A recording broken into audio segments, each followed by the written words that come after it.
Good morning. I call this hearing to order. Welcome to the Senate's annual Worldwide Threat Assessment hearing. Let me begin by welcoming our esteemed panel of witnesses, the Director of National Intelligence, Tulsi Gabbard, the CIA Director, John Ratcliffe, the FBI Director, Kash Patel, the Acting Director of the National Security Agency and Commander of U.S. Cyber Command, Lieutenant General William Hartman, and the DIE Director, Lieutenant General James Adams. Thank you all for your appearance today and for your service. I also want to offer a special thanks to General Hartman, who is about to enter a well-earned and well-deserved retirement. General, on behalf of the committee, thank you for your lifetime of service to our nation. I'd first like to take this opportunity to commend the thousands of men and women in our intelligence agencies whom our witnesses represent. Our intelligence professionals are second to none. Because of their service, their dedication, and their sacrifice, Americans are safer at home and around the world. But because of the nature of their work, grateful Americans don't buy their lunch at restaurants or even have a chance to say thank you. So on their behalf, let me simply say thank you. I want to make two basic points this morning. First, the world is always a dangerous place, especially for America. But thanks to your agencies and President Trump's leadership, the world isn't quite as dangerous for Americans as it was a year ago. Thanks to the efforts of our military and intelligence personnel, including my fellow Arkansans who are now serving in the Middle East, the Iranian revolutionary regime that terrorized the world for 47 years is finally knocked on its back foot. Last summer, we devastated Iran's nuclear facilities. In recent weeks, we've eliminated Iran's top leadership, pummeled its military, sunk its navy, destroyed its missiles, neutered its proxies, and left its economy reeling. After 47 years of indecision and timidity, America has finally put our foot down. I'm also pleased to report that things have improved a lot in our own backyard now that Venezuela's illegitimate communist dictator, Nicolas Maduro, is rotting in a New York prison. Only the United States could execute a military and intelligence operation of this difficulty without a single American life lost. Our military is awesome, but these operations wouldn't have succeeded, and they probably wouldn't have even been tried without timely, accurate, and fact-based intelligence from your agencies. These successful operations are a testament to our intelligence professionals' ability to expose and uncover critical details about America's enemies. So let this be a warning to those who wish America harm. We leave no stone unturned, and there's no one or no thing close to you that might not betray you. Today's hearing is an opportunity for the American people to hear an unvarnished and unbiased account of the remaining threats we face, from communist China, North Korea, and Russia to the east to narco-terrorist cartels here at home. These threats truly do span the globe. And for my second point, your agencies have improved over the last year thanks to reforms that has gotten them back to basics. Of course, my 2 points are related. When our intelligence agencies return to their core mission, stealing the secrets of our adversaries to deliver timely and needful intelligence, America is safer for it. These efforts are already bearing fruit. For example, last year, the CIA increased its foreign intelligence reporting by 25%. This year, the CIA is on track to hire and deploy more officers than at any point in the last quarter century. While I'm greatly encouraged by the progress, more remains to be done. We must always equip our intelligence personnel with the tools they need to do their jobs well and execute their missions. That's why I fully support President Trump's request for a clean reauthorization of FISA Section 702. And it's why I expect a healthy intelligence budget request in the administration's supplemental appropriations request to fund operations against Iran and narco-terrorists. No doubt our military needs supplemental funding, but our intelligence agencies need it just as badly. Moreover, I urge each of you to continue to make personnel and institutional reforms that will cement these changes and foreclose a return in the future to bureaucratic bloat, political bias, and excessive caution within your services. When I became chairman, I promised real reform across the entire intelligence community. Our first Intelligence Authorization Act set the foundation for a more efficient intelligence community by, for example, reorganizing the ODNI, improving the security of CIA installations, and directing resources towards foreign intelligence collection and covert action. This year, I look forward to going further, namely by growing our cadre of collectors, making generational investments in core capabilities, providing new capabilities to defend our space assets, and further codifying reforms to guard against any future return of bloated and biased bureaucracy. I look forward to working with you towards these ends. I now recognize the Vice Chairman. Thank you, Mr. Chairman, and let me also offer good morning to our witnesses. Let me also join you, Mr. Chairman, and begin by thanking literally the tens of thousands of men and women across America's intelligence community who work every day to keep our country safe. Their work is by necessity secret. That is the nature of intelligence. But that is also why hearings like this one matter so much. Over the past year, we have seen a series of developments that raise serious concerns about the erosion of safeguards that protect both our democracy and our security. And nowhere is that more worrying than when it comes to the integrity of our elections.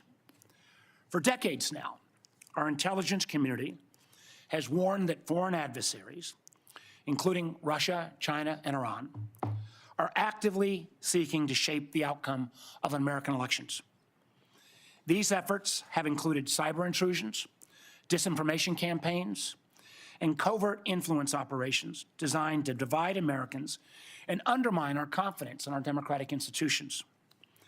Protecting our elections from these threats should be one of the intelligence community's highest priorities. The DNI is supposed to be coordinating intelligence on foreign election interference, warning the American people about adversaries seeking to undermine our democracy, ensuring that federal, state, and local officials have the information they need. Congress even required the creation of a foreign malign influence center inside the office of the DNI to coordinate the intelligence community's response to foreign election interference and ensure that these threats are properly shared across the government. That is the mission Congress assigned to the DNI. But while foreign adversaries are actively probing our democratic institutions, the DNI has eliminated the Foreign Malign Influence Center and does not have a designated official coordinating the response to election threats.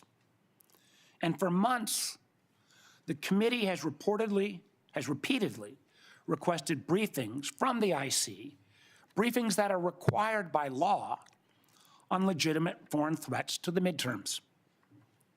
We have received no response.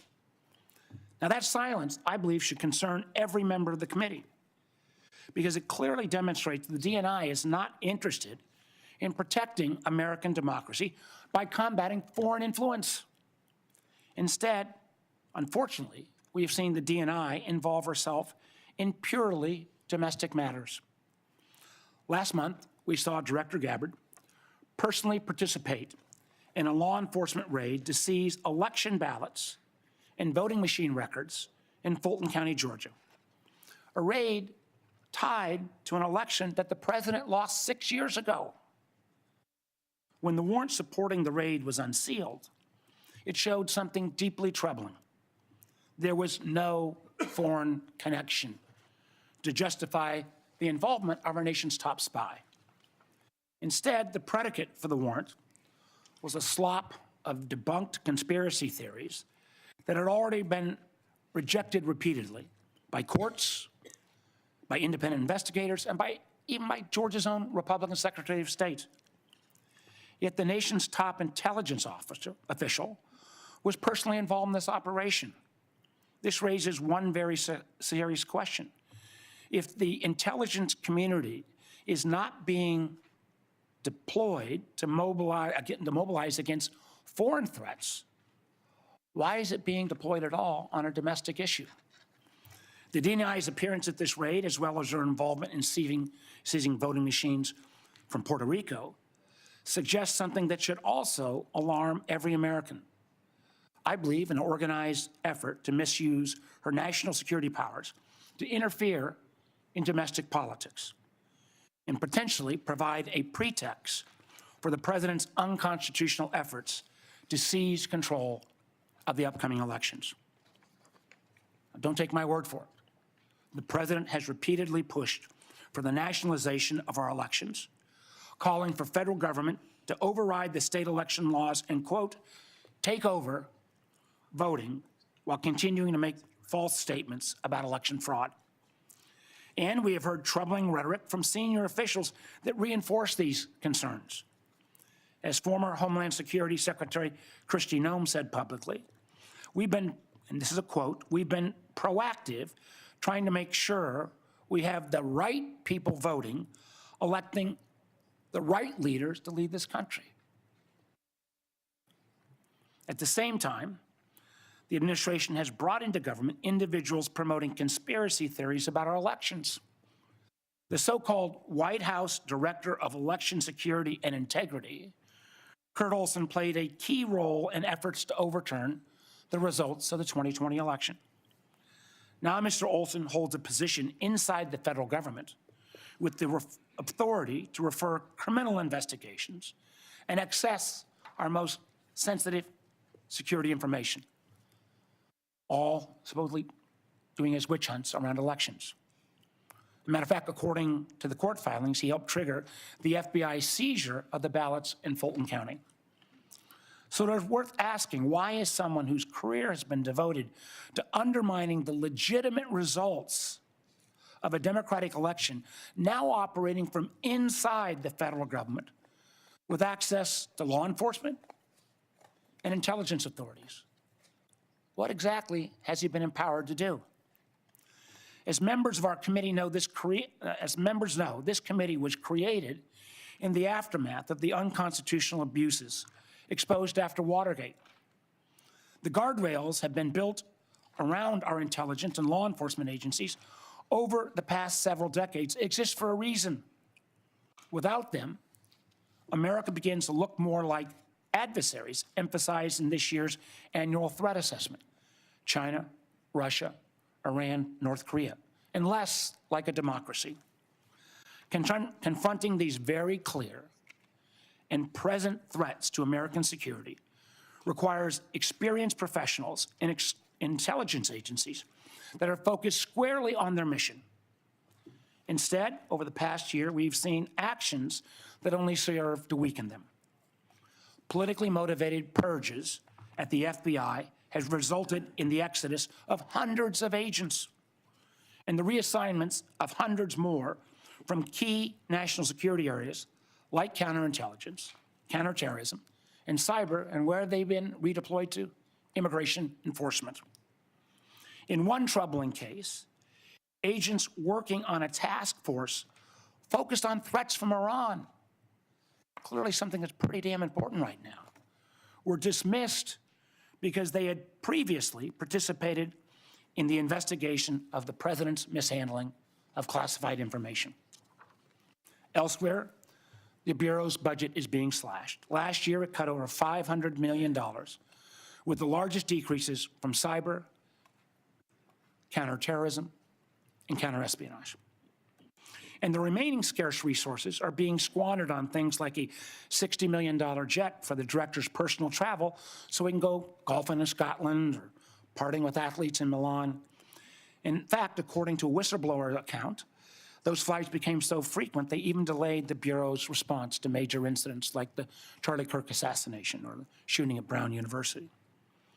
Credible reports also indicate that highly trained FBI agents from elite SWAT units have been reassigned to chauffeur his girlfriend, an unprecedented use of personnel whose training are actually intended for hunting violent criminals and neutralizing terrorists. Unfortunately, this dysfunction has not been limited to the FBI.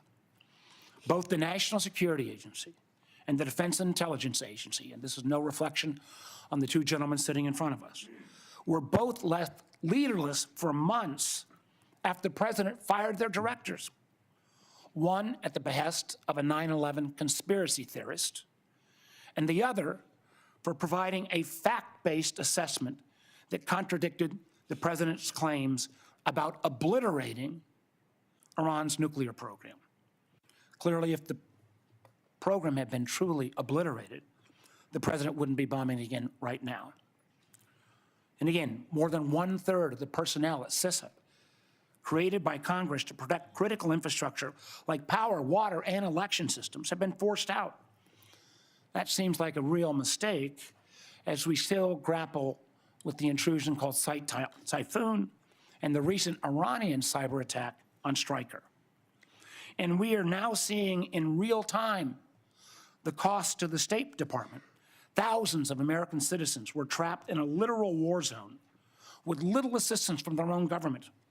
For a time, those calling the State Department hotline for assistance were greeted with a pre-recorded message that said, quote, "Please do not rely on the U.S. government for assisted departure or evacuation." This was a foreseeable security crisis. When you start a war of choice, when there was no imminent threat, you should be able to prepare to make sure you get Americans out of the war zone. That same attitude, pushing some of our closest friends into the arms of our most capable foes, has profound consequences. Two of our most significant allies, Canada and the UK, are currently working to sign trade deals with China because they no longer believe the United States is a dependable partner. That's a remarkable statement in 2026. And in the president's war of choice with Iran, a war that has already killed 13 service members, cost American taxpayers billions of dollars, and scrambled supply chains from oil to fertilizer to aluminum, nobody answered the call when the president asked our allies to help reopen the Strait of Hormuz. As the president's own counterterrorism chief acknowledged in his resignation yesterday, Iran posed no imminent threat to the United States. And unfortunately, our allies have been alienated and distracted by the administration's unilateral threats like invading Greenland, and the result is clear. Americans have been left more exposed in an already dangerous conflict. Now, what I just outlined is quite a list, and it's a partial one at that. Matter of fact, we've got a full list we'd like to share with all the press. So what does this all mean? It matters because I believe the warnings contained in this year's annual threat assessment. I believe our IC when they say the global security environment is becoming more complex and that armed conflict is becoming more global. And I also agree with the assessment when it says that to succeed, we must think prudently and prioritize our efforts. On the topic of the annual threat assessment, I want to close where I began by noting that since the first time since 2017, in the aftermath of Russia's intervention in our 2016 elections, the annual threat assessment includes nothing about adversary attempts to influence American elections. Now, I don't believe this omission means that the threat has disappeared. It means that the intelligence community is no longer being allowed to speak honestly about it. And it raises serious questions, and I will be asking about your priorities, Director Gabbard, in terms of what you're choosing to prioritize instead. Thank you, Mr. Chairman. I yield back. Before we go to the witnesses, now that we have a critical mass of members, I would simply like to remind members that we will handle questions as we did last year, seniority at the time of the gavel, and alternating between Democrats and Republicans. We'll have one round of questions, 7 minutes per round. I will not entertain questions after 7-minute time has expired. Furthermore, I expect to convene the closed session in our usual location promptly 30 minutes after the open session begins. Director Gabbard, the floor is yours. Thank you, Chairman Cotton, Vice Chair Warner, members of the committee, good morning. I'm here today to present the 2026 Annual Threat Assessment, joined by the directors of the CIA, FBI, DIA, and NSA. Before I continue, on behalf of the intelligence community, I want to extend our thanks to General Hartman for his 37 years of service in uniform and closing out his 37 years with tremendous leadership of the NSA. This briefing is being provided in accordance with ODNI statutory responsibility. I'd like to remind those who are watching what I am briefing here today conveys the intelligence community's assessment of the threats facing U.S. citizens, our homeland, and our interests, not my personal views or opinions. In this assessment, we're following the structure of priorities that were laid out in the President's national security strategy, starting with threats to our homeland and then shifting to global risks. The defense of our homeland is of the utmost importance to the American people, and efforts by this administration have shown over the last year the results of bolstering homeland defense in the security of the American people. For example, the strict enforcement of U.S. policies at the U.S.-Mexico border and regionally have served as a deterrent, drastically reducing illegal immigration. Based on Customs and Border Patrol data, January 2026's monthly encounters are down 83.8% compared to January 2025. Encounters declined 79% compared to 2024. The drivers of migration are likely to continue. Potential worsening instability in countries like Cuba and Haiti risk triggering migration surges, and smugglers who have long operated as transnational criminal organizations continue to view chaos as an opportunity for profit and will continue to look to profit from illegal immigration flows. These transnational criminal organizations continue to pose a daily and direct threat to the health and safety of millions of U.S. citizens, primarily and directly by producing and trafficking in illegal drugs. Under President Trump's leadership, fentanyl overdose deaths have seen a 30% decrease from September 2024 to September 2025. President Trump's aggressive efforts to more directly and actively target these transnational criminal organizations and reduce the inflow of fentanyl precursors has already had a significant impact, which is likely to continue. We've seen fentanyl potency also decrease, likely due to disruptions to the production supply chain. U.S. efforts to work with China and India to halt the flow of fentanyl precursor chemicals to North America are demonstrating some improvement, but there is more work to be done, as sadly, there are still tens of thousands of fentanyl-related deaths in America every year. Mexico-based TCOs like the Sinaloa Cartel and Jalisco New Generation Cartel dominate the production and smuggling of fentanyl, heroin, meth, and cocaine into the United States. Colombia-based DCOs and illegal armed groups like the Revolutionary Armed Forces of Colombia and the National Liberation Army are responsible for producing and trafficking large volumes of cocaine to the U.S. and European markets, with now some indicators of attempts to expand their market to the Asia-Pacific region. Colombia remains the world's largest producer of cocaine, and Colombian criminal groups have expanded their trafficking relationships with neighboring Ecuadorian and Brazilian gangs. As you know, MS-13 is well established in cells within the United States and uses violence to intimidate the Salvadoran diaspora, engaging in murder, extortion, retail drug trafficking, firearms offenses, and prostitution, fueling increased violence and instability. These and other TCOs continue to present a very tangible and individualized risk of violent crime to everyday Americans and contribute to regional instability. As the President increases his focus on counter-drug and counter-cartel pressures, they're likely to seek ways to try to adapt their operations, including shifting production locations and trafficking routes and methods.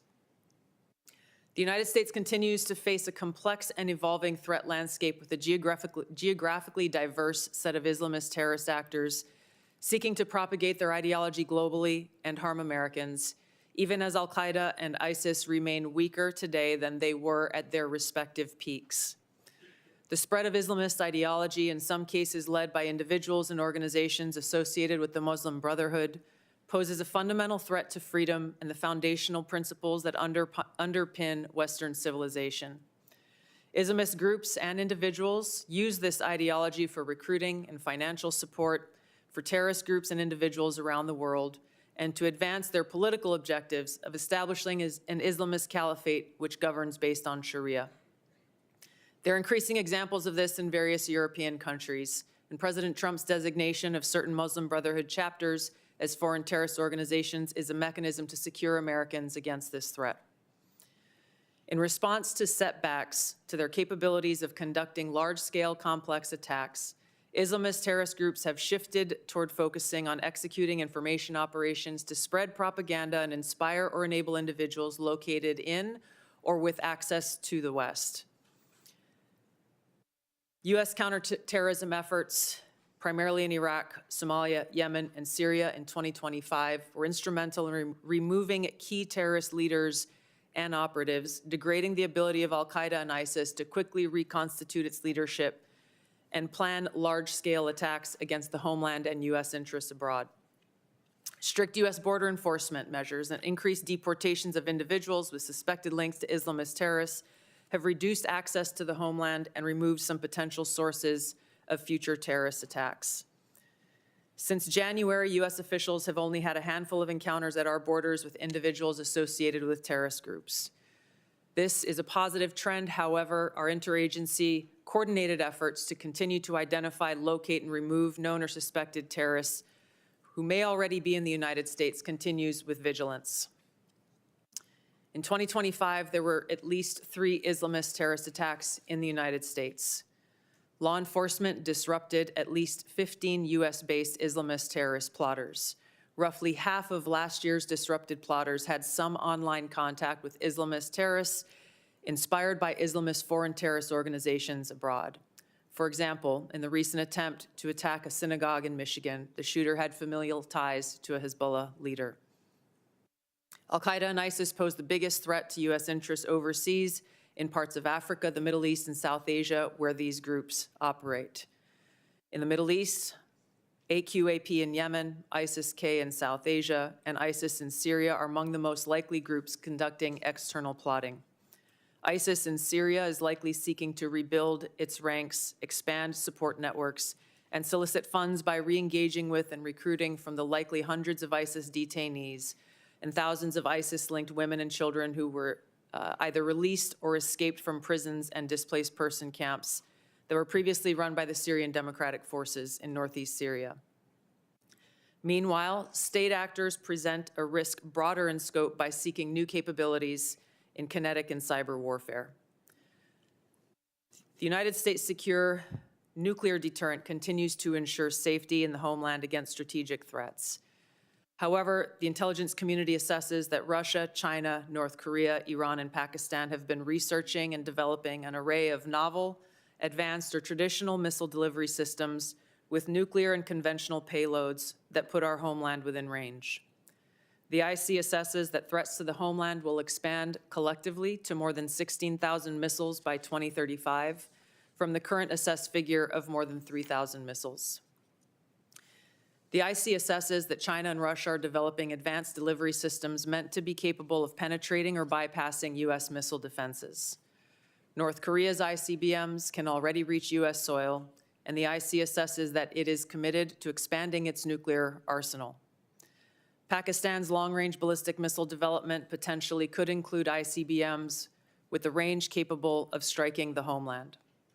The IC assesses that Iran has previously demonstrated space launch and other technology it could use to begin to develop a militarily viable ICBM before 2035, should Tehran attempt to pursue that capability. However, these assessments will clearly be updated as the full impact of Operation Epic Fury's devastating strikes on Iran's missile production facilities, stockpiles, and launch capabilities is determined. These nations collectively will likely seek to understand U.S. plans for advanced missile defense for the homeland, probably for the purpose of shaping their own missile development programs and assessing U.S. intentions regarding deterrence. Shifting to the cyber domain, the IC assesses that China, Russia, Iran, North Korea, and non-state ransomware groups will continue to seek to compromise U.S. government and private sector networks, as well as critical infrastructure, to collect intelligence, create options for future disruption, and for financial gain.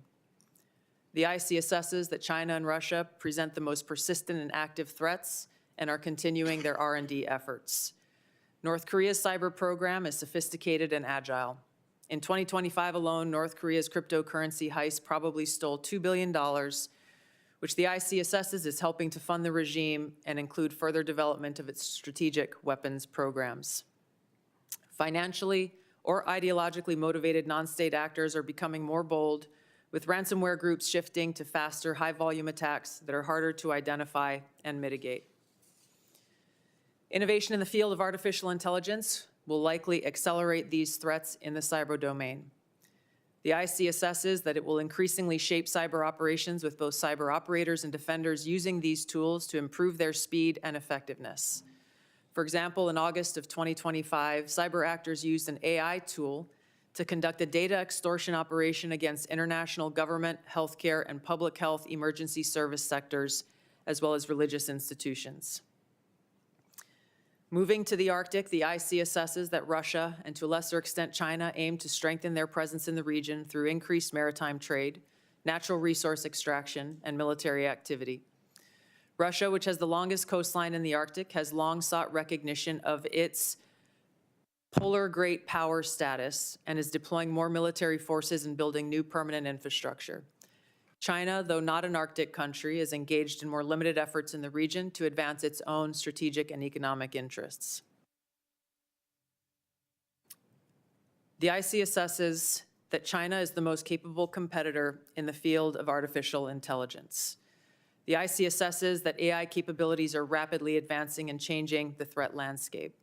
As this is a defining technology that enables computers and machines to simulate human learning comprehension, problem solving, creativity, and autonomy, it will be critical to ensure that humans remain in control of how AI is used and of the machines that may threaten to autonomously violate the interests of the American people across all domains. AI adoption at scale across the spectrum of usage poses serious risks. AI has the potential to aid in weapons and systems design and has been used in recent conflicts to influence targeting and streamline decision-making, underscoring the risk and likely threats that could manifest on the battlefield. Early developers in quantum computers will give countries an extraordinary technological advantage over others to quickly process national security information and break current encryption methodology used to protect sensitive finance, healthcare, and government information. The global security landscape is volatile and complex, with armed conflict growing more common and posing potential threats against U.S. interests.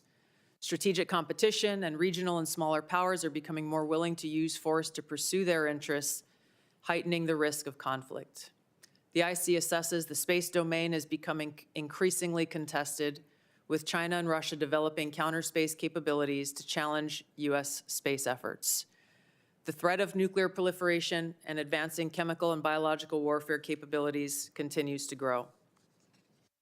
I'll turn now to our neighborhood in the Western Hemisphere, where flagging economies, high crime rates, pervasive organized crime, migration flows, corruption, narcotics trafficking, all of these present a spectrum of risks to U.S. interests, and where strategic competitors seek to gain greater influence in the region.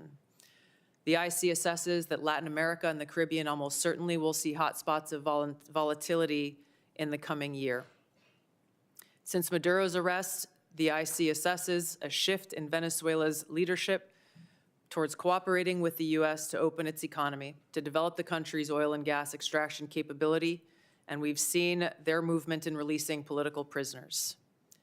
The U.S.-Mexico-Canada Agreement review in 2026 will likely increase uncertainty in many Latin American countries, especially those that rely on Mexico as an export destination for intermediate goods for manufacture and onward export to the U.S. China, Russia, and Iran are likely seeking to sustain economic, political, and military engagement with Latin America.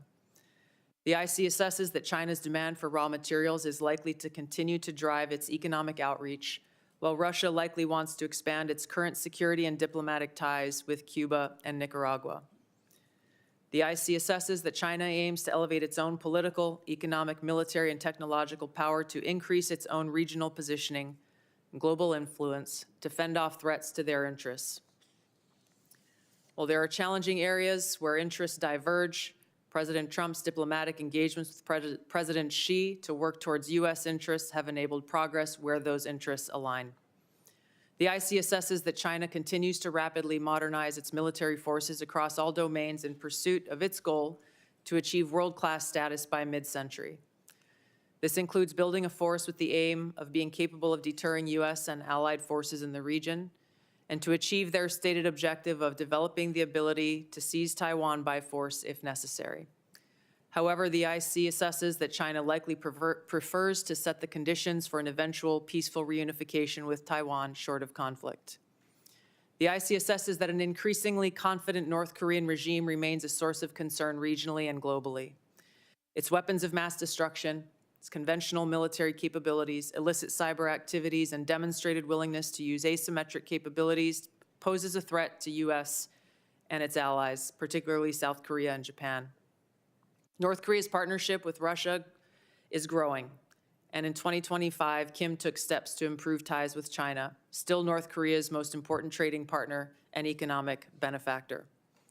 The IC assesses that North Korea's support for Russia in the war against Ukraine has increased North Korea's capabilities as their forces have gained combat experience in 21st century warfare, along with equipment. In 2024, North Korea deployed more than 11,000 troops to Russia to support combat operations in Kursk. Pyongyang continues to develop and expand its strategic weapons programs, including missiles that can evade U.S. and regional missile defenses. It is continuing to work to increase its nuclear warhead stockpile and maintains biological and chemical weapons capabilities. Russia retains the capability to selectively challenge U.S. interests globally by military and non-military means. The IC assesses that the most dangerous threat posed by Russia to the U.S. is the potential of an escalatory spiral in an ongoing conflict such as Ukraine, or a new conflict that led to direct hostilities, including the potential deployment of nuclear weapons. The IC assesses that Putin continues to invest in Russia's defense industrial base, as well as novel capabilities that may pose a greater threat to the U.S. homeland and forces abroad than conventional weapons. Russia has advanced systems, hypersonic missiles, and undersea capabilities designed to negate the U.S. military advantage. Moscow also relies on other tools to exert pressure, using gray zone tactics to further its goals and compete below the level of armed conflict. Russia is also building an extensive counterspace capabilities to contest U.S. space dominance. Its development of a nuclear counterspace weapon poses the greatest single threat to the world's space architecture. During the past year, the IC assesses that Russia has maintained the upper hand in the war against Ukraine. U.S.-led negotiations between Moscow and Kiev are ongoing. Until such an agreement is met, Moscow is likely to continue fighting a slow war of attrition until they view their objectives have been achieved. In the Middle East, conflict and instability will shape security, political, and economic dynamics in a variety of ways.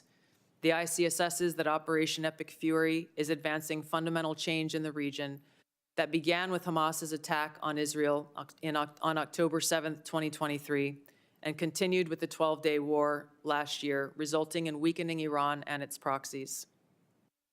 The IC assesses the regime in Iran appears to be intact but largely degraded due to attacks on its leadership and military capabilities. Its conventional military power projection capabilities have largely been destroyed, leaving limited options. Iran's strategic position has been significantly degraded. The U.S.-led maximum pressure campaign and snapback of European sanctions added additional pressure to an already bleak Iranian economy, resulting in mass protests earlier this year that Tehran suppressed by killing thousands of protesters. Even if the regime remains intact, the IC assesses that internal tensions are likely to increase as Iran's economy worsens. Even so, Iran and its proxies continue to attack U.S. and allied interests in the Middle East. The IC assesses that if a hostile regime survives, it will likely seek to begin a years-long effort to rebuild its military, missiles, and UAV forces. Prior to Operation Epic Fury, the IC assesses Iran was trying to recover from the severe damage to its nuclear infrastructure sustained during the 12-day war, and continued to refuse to comply with its nuclear obligations with the IAEA, refusing them access to key facilities. The IC assesses that China, Russia, and North Korea see the United States as a strategic competitor and potential adversary. Iran has long viewed the U.S. as an adversary and is engaged in active conflict with the U.S. as of today. These four countries, the IC assesses, are likely to continue their selective cooperation with each other, which could bolster their individual capabilities and threats to U.S. interests more broadly. However, currently these relationships are primarily bilateral on selective issues and depend on broader circumstances, divergent sovereign interests, and in some cases, concerns over directly confronting the United States. These factors, the ICSSs, are likely to constrain their relationships. Finally, conflicts on the continent of Africa are likely to persist through 2026 due to poor governance, economic demands, and external support. Tensions continue between Ethiopia and Eritrea, which could rapidly accelerate to conflict.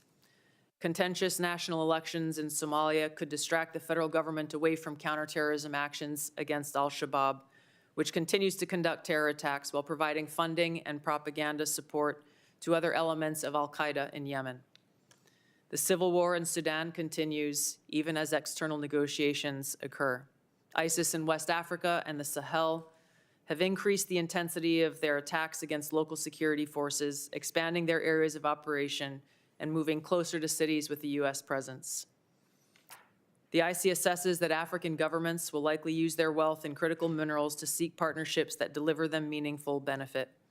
Concurrent conflicts and crises across the continent will continue to put U.S. citizens at risk and cause further instability.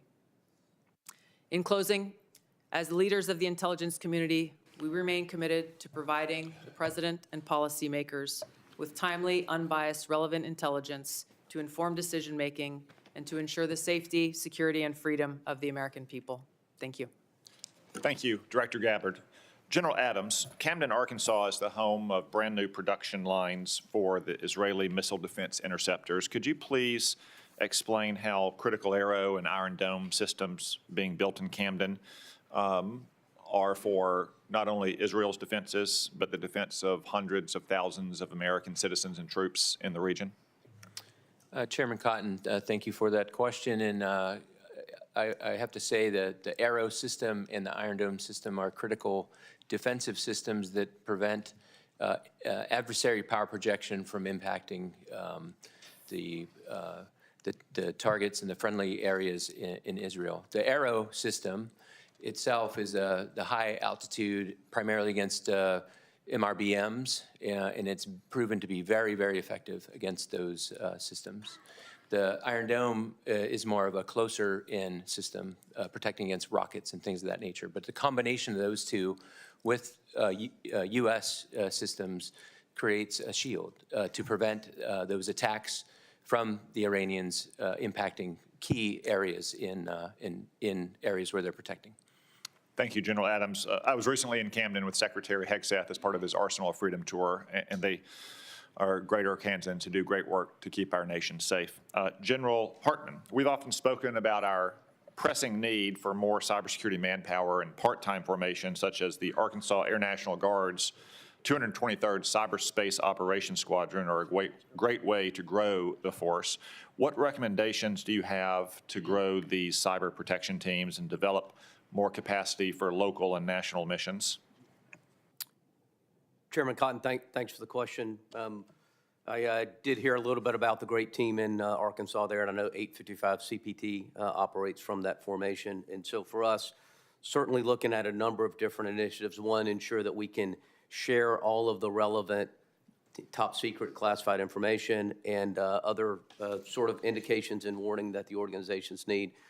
But I will tell you, I'm an advocate for an ability to establish some sort of joint reserve cyber organization, and so that at Cybercom we can ensure that those organizations have all of the advanced training that they need to ensure that those organizations have access to all of the intelligence that they need, and to ensure that we control some level of funding at both Cybercom and NSA that can be used to mobilize those personnel to handle the most difficult problems that we're faced with.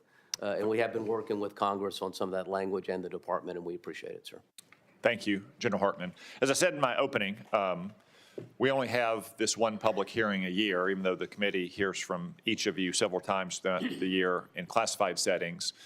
So we don't often have a chance to tell the American people what great work their intelligence professionals are doing for them. So Director Ratcliffe, could you take the opportunity to maybe join in the excellent briefings that Secretary Hegseth and General Kane have provided on a regular basis over the last couple months on the military aspects of both the Maduro raid and Operation Epic Fury, to explain the CIA's contributions to those operations.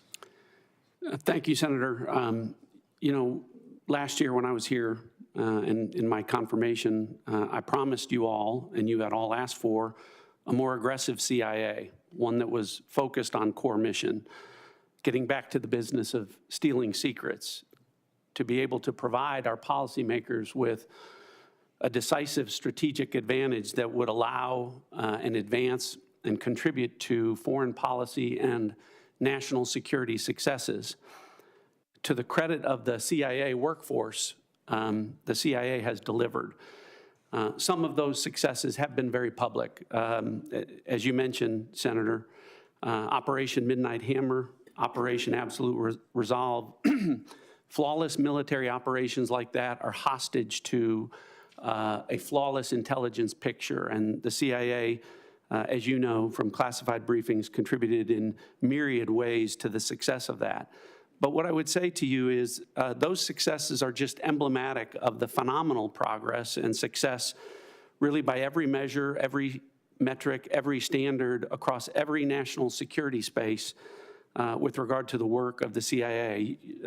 Senator, you mentioned some of it in your opening.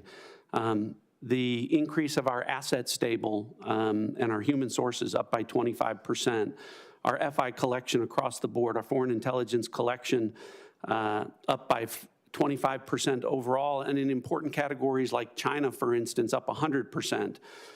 In areas like tech and AI, up 45%. On the counter-narcotics front, our operations up by 70%. And with regard to counterterrorism, those are classified numbers that I'll share with you in the classified portion of this hearing, but they're off the charts good. The best way I can summarize it, Senator, is I had a 32-year veteran of the agency retire this year, and he said to me, I hate to go. I don't know if this is the best year that the CIA's ever had, but it's the best year I can ever remember. And I think that reflects the current morale of the CIA. It's a workforce that knows it's doing a great job. It knows that it's being allowed to do what they signed up to do, which is provide that decisive strategic advantage to our country for great successes that everyone can see. So I thank you for the opportunity to let me recognize the CIA workforce. Thank you. Director Ratcliffe, I want to address one specific threat from Iran, the threat of an intercontinental missile, which is really just the combination of two technologies, one thrust to get something into space and a reentry vehicle to get it back to Earth. Iran has always had a space launch program, which is flimsy cover for the first part of that intercontinental missile program. I haven't seen any Iranian astronauts in space lately. And second, they have medium-range ballistic missiles, which already have a reentry vehicle. So if you crudely married those two technologies together, I've heard some analysts say that Iran could have had a functioning intercontinental missile to threaten the United States in as few as 6 months. Would you agree with that assessment? Well, you're right to be concerned about Iran's development of longer-range ballistic missiles, Senator. If Iran were allowed to develop at the IRBM ranges, which is 3,000 kilometers, it would threaten most of Europe. And yes, as you mentioned, we know that Iran is gaining experience in these larger, more powerful booster technologies through its so-called space launch vehicle program.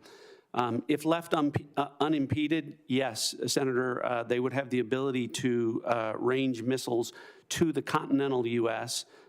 It's one of the reasons why degrading Iran's missile production capabilities that is taking place right now in Operation Epic Fury is so important to our national security.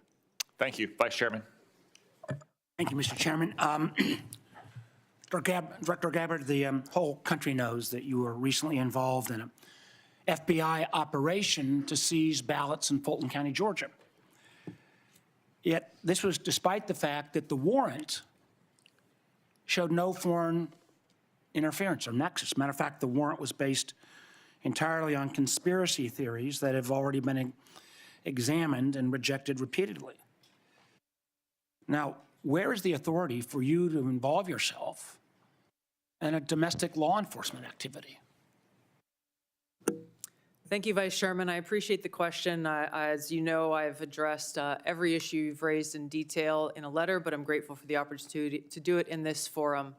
As you stated, Congress provided by statute, ODNI, with the responsibility of election security and counterintelligence in 2021. As you also know, ODNI has purview and Ma'am, oversight. I know the history very well, but could you just I am address addressing the where? question.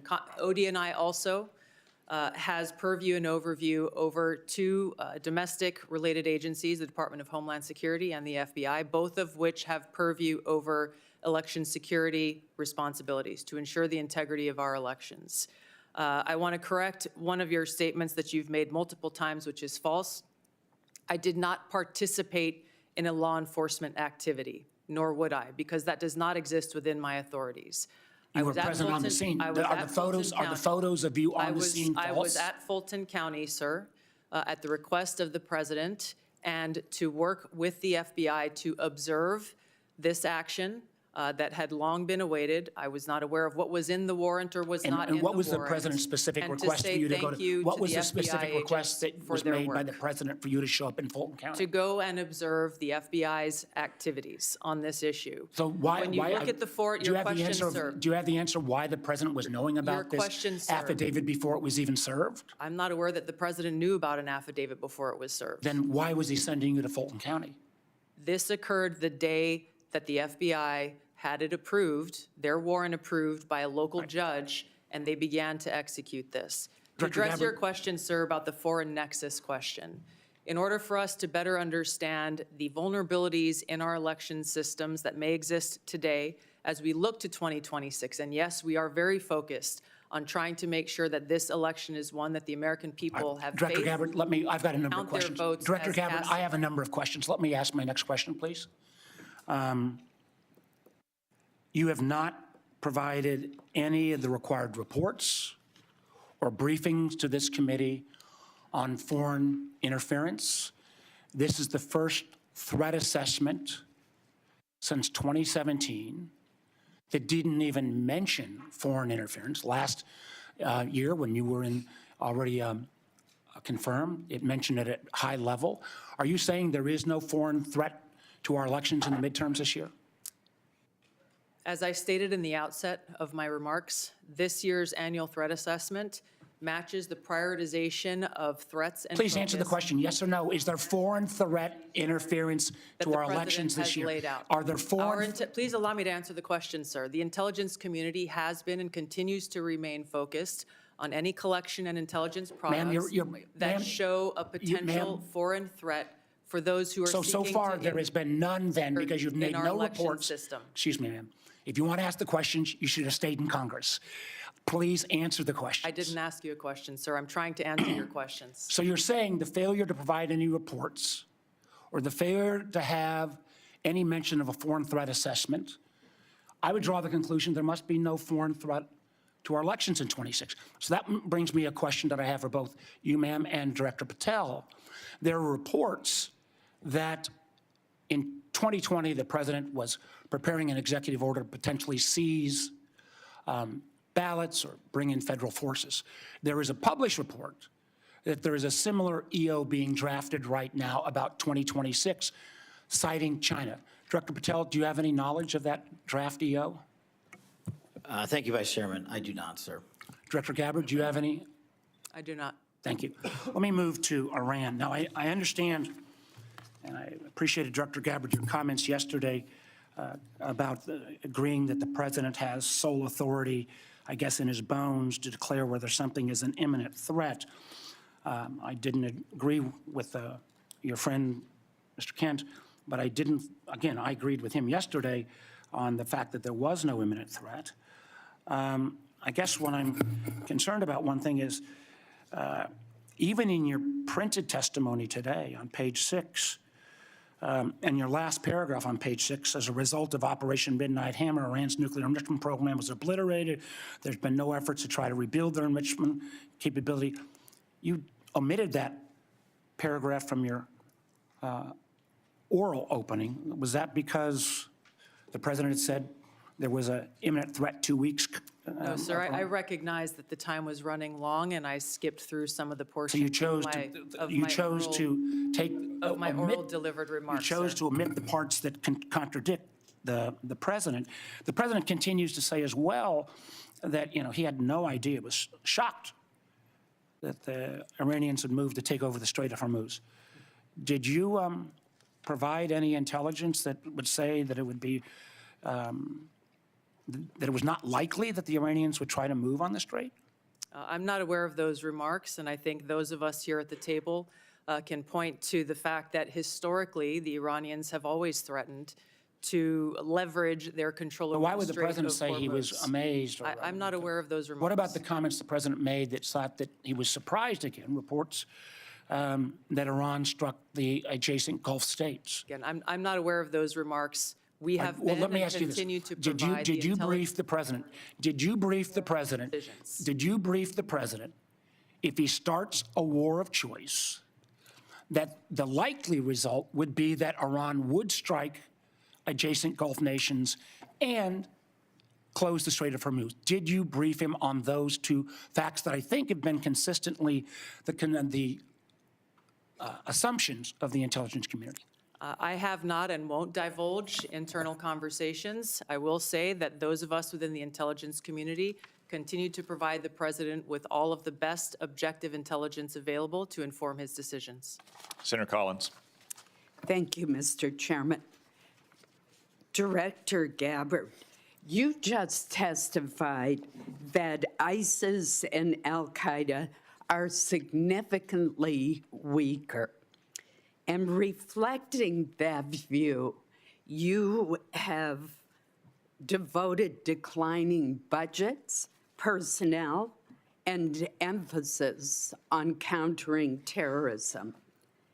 Yet, the fact is that ISIS is growing and operating in Somalia, Afghanistan, Syria, Pakistan, and Iraq. Al-Qaeda is surging in Afghanistan, the Arabian Peninsula, and throughout Central Africa. The Houthis in Yemen and the rest of the Iranian proxies remain a serious threat. Focusing, as you have done, on great power competitors seems to have diverted resources from the fight against terrorism, a fight that's very much still going on.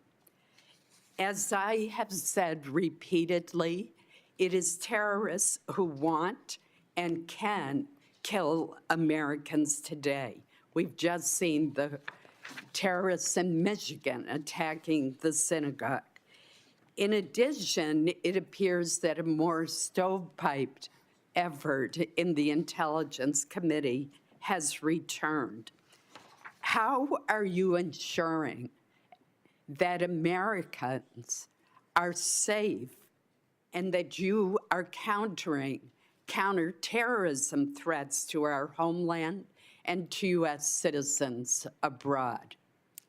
Thank you, Senator Collins, for your question and the opportunity to clarify the comments in my opening statement.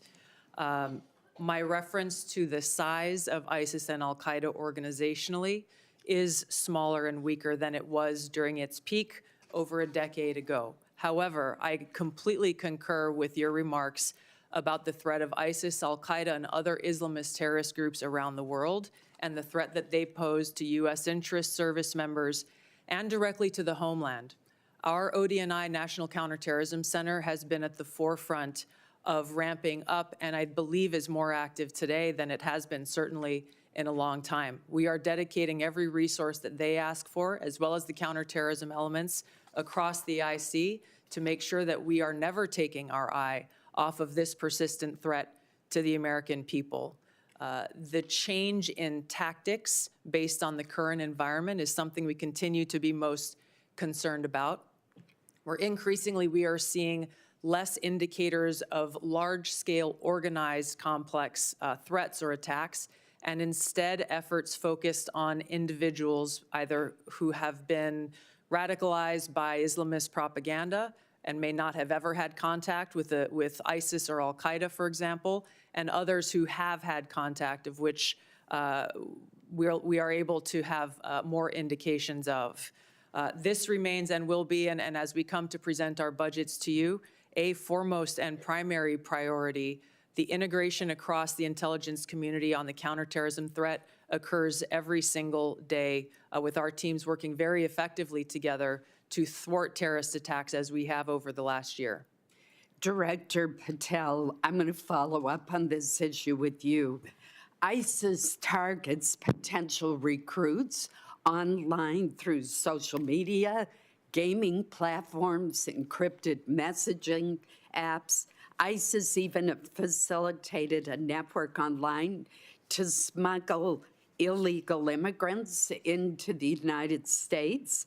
Since April 2021, there have been more than 52 jihadist-inspired cases across 30 states. What measures is the FBI taking to prevent foreign terrorist organizations from recruiting or influencing Americans, while also ensuring the protection of individuals' right to privacy? Thank you, Senator, and I think you said it best. They have transferred their capabilities in terms of personal recruitments to online recruitments, which makes any terrorist organization, including ISIS, all the more powerful. What we have done is extended and expanded resources to environments like the Threat Screening Center, which allows us to collect biometric capabilities from all over the world. We've had a double-digit increase in that and a double-digit increase in intelligence production. But what we've also done in the CT space specifically is expand the number of agents and intel analysts that go online and detect, based on our biometric capabilities and intelligence that we have from the interagency. And what that leads us to is what we saw in December of last year, Senator, where we at the FBI stopped 4 terrorist attacks, 4 in California, Texas, North Carolina, and Pennsylvania, 3 of which were ISIS-inspired. We were able to detect these individuals both online and in person using our covert platforms, and we shuttered a bombing campaign in Southern California and 2 mass casualty events for New Year's Eve. Director Gabbard, the intelligence community did not detect an extremely serious breach affecting our telecommunications industry due to the Chinese Salt Typhoon incursions for a very long time. In addition, the Chinese Volt Typhoon threat poses a terrible threat to U.S. critical infrastructure. Specific sectors throughout the United States have been overlooked and underprotected. What are you doing to deal with the threat to critical infrastructure, our electric grid, our communication systems, given this huge miss by our talented intelligence community? Thank you, Senator Collins, for the question. Working with our partners at NSA and others to detect these threats and how they may be evolved or developing is something we're continuing to work on. Building strong partnerships with the private sector, whether it be in the telecom industry, the financial sector, the healthcare sector, the energy sector, is something that I'm rebuilding. We've seen some of these ongoing relationships falter over previous years. I've personally been astounded by some of the conversations I've had with leaders from these industries who are just as concerned as we are about these threats to our critical infrastructure, and yet don't feel that they have the connectivity or the information to be able to secure their own infrastructure. So in short, building those stronger partnerships, integrating and being able to share information intelligence where we can is critical for us to be able to secure our country from these threats. Thank you, Senator Collins. Senator Wyden. Thank you, Mr. Chairman.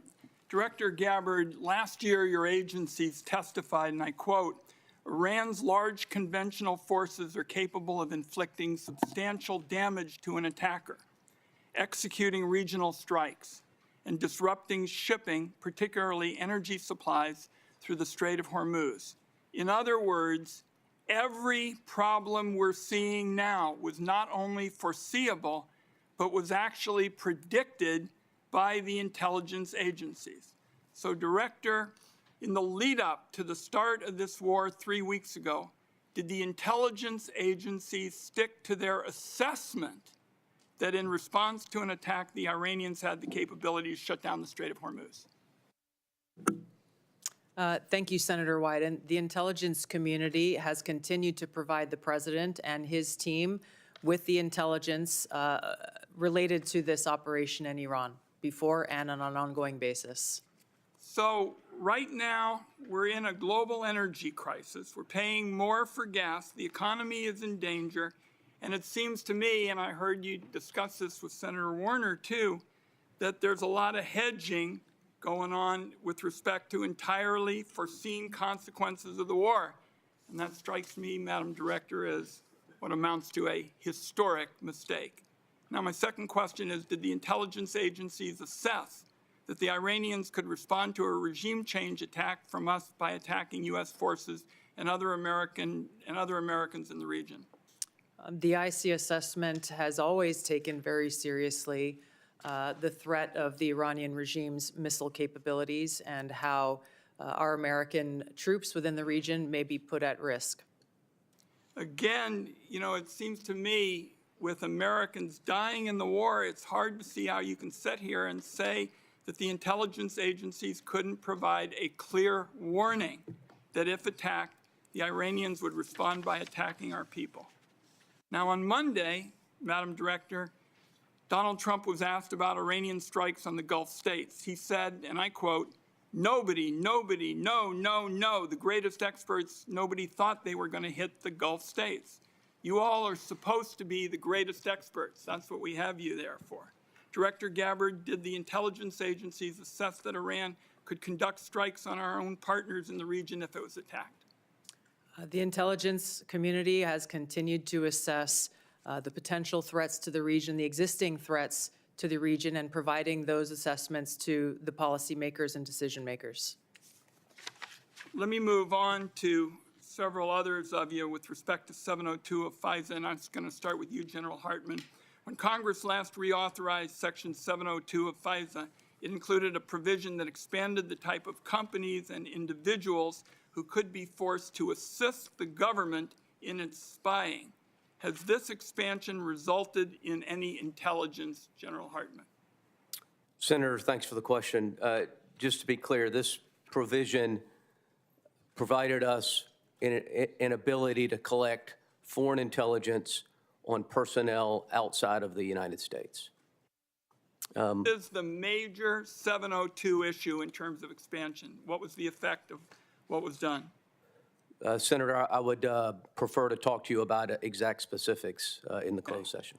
I'm happy to do that. Let's understand, though, this is a dangerously broad provision that could be used to rope in anybody with access to a cable box, a Wi-Fi router, or a server. It was jammed into the 2024 reauthorization bill at the last minute. Senators were told they had no choice but to support it. And now, 2 years later, we've just had testimony from a very respected individual who's saying, so far it has had no value. So, colleagues, we are getting ready to have another discussion on this, and this ought to be a warning to every senator that not every new spying power that is sold as urgent and critical actually is. Senator, could I please respond to that? Of course. So, Senator, I just want to be clear. It provided us no additional authority that doesn't involve collecting intelligence on foreigners that are outside of the United States of America. Fine. Director Patel, a question for you. In 2023, your predecessor testified that, and I quote, to my knowledge, we do not currently purchase commercial database information that includes location data derived from internet advertising. Is that the case still? And if so, can you commit this morning to not buying Americans' location data? Thank you. The FBI uses all tools, Senator, thank you for the question, to do our mission. We do purchase commercially available information that's consistent with the Constitution and the laws under the Electronic Communications Privacy Act, and it has led to some valuable intelligence for us to be utilized with our private and partner sectors. So you're saying that the agency will buy Americans' location data. I believe that that's what you've said in kind of intelligence lingo, and I just want to say, as we start this debate, doing that without a warrant is an outrageous end run around the Fourth Amendment. It's particularly dangerous given the use of artificial intelligence to comb through massive amounts of private information. This is Exhibit A for why Congress needs to pass our bipartisan, bicameral bill, the Government Surveillance Reform Act. I have time, I believe, for one more question. Director Patel, you 3 weeks ago indicated you were dissatisfied about having your phone records subpoenaed. Do you think the government ought to get a court order to collect phone records? Senator, in my experience, the government does get court orders to obtain phone records. One last question. General Adams, for you, in 2021, your agency confirmed that it had purchased and searched domestic location data. It is still your agency's position that you can buy Americans' location data without a warrant? And if so, are you still doing it? Senator, thanks for the question. With regards to commercially available information and publicly available information, the purchases that my agency makes is in alignment with the Constitution and protects U.S. persons' information. But you're buying location data, correct? I mean, we've now had that referred to twice, and I don't think there's any question that you're doing it. All of the purchasing of commercially available information by the agency is passed through legal channels and is in complete compliance with laws. Thank you, Mr. Chairman. General Hartman, I want to give you a chance to answer more specifically what Senator Wyden said. You did answer it indirectly. Does anything in Section 702 give the government the authority to target any American with a cable box or a Wi-Fi router? Chairman, nothing in 702 gives us the authority to target an American with a cable router or Wi-Fi device. Thank you. And I would observe about commercially available data that the key words are commercially available.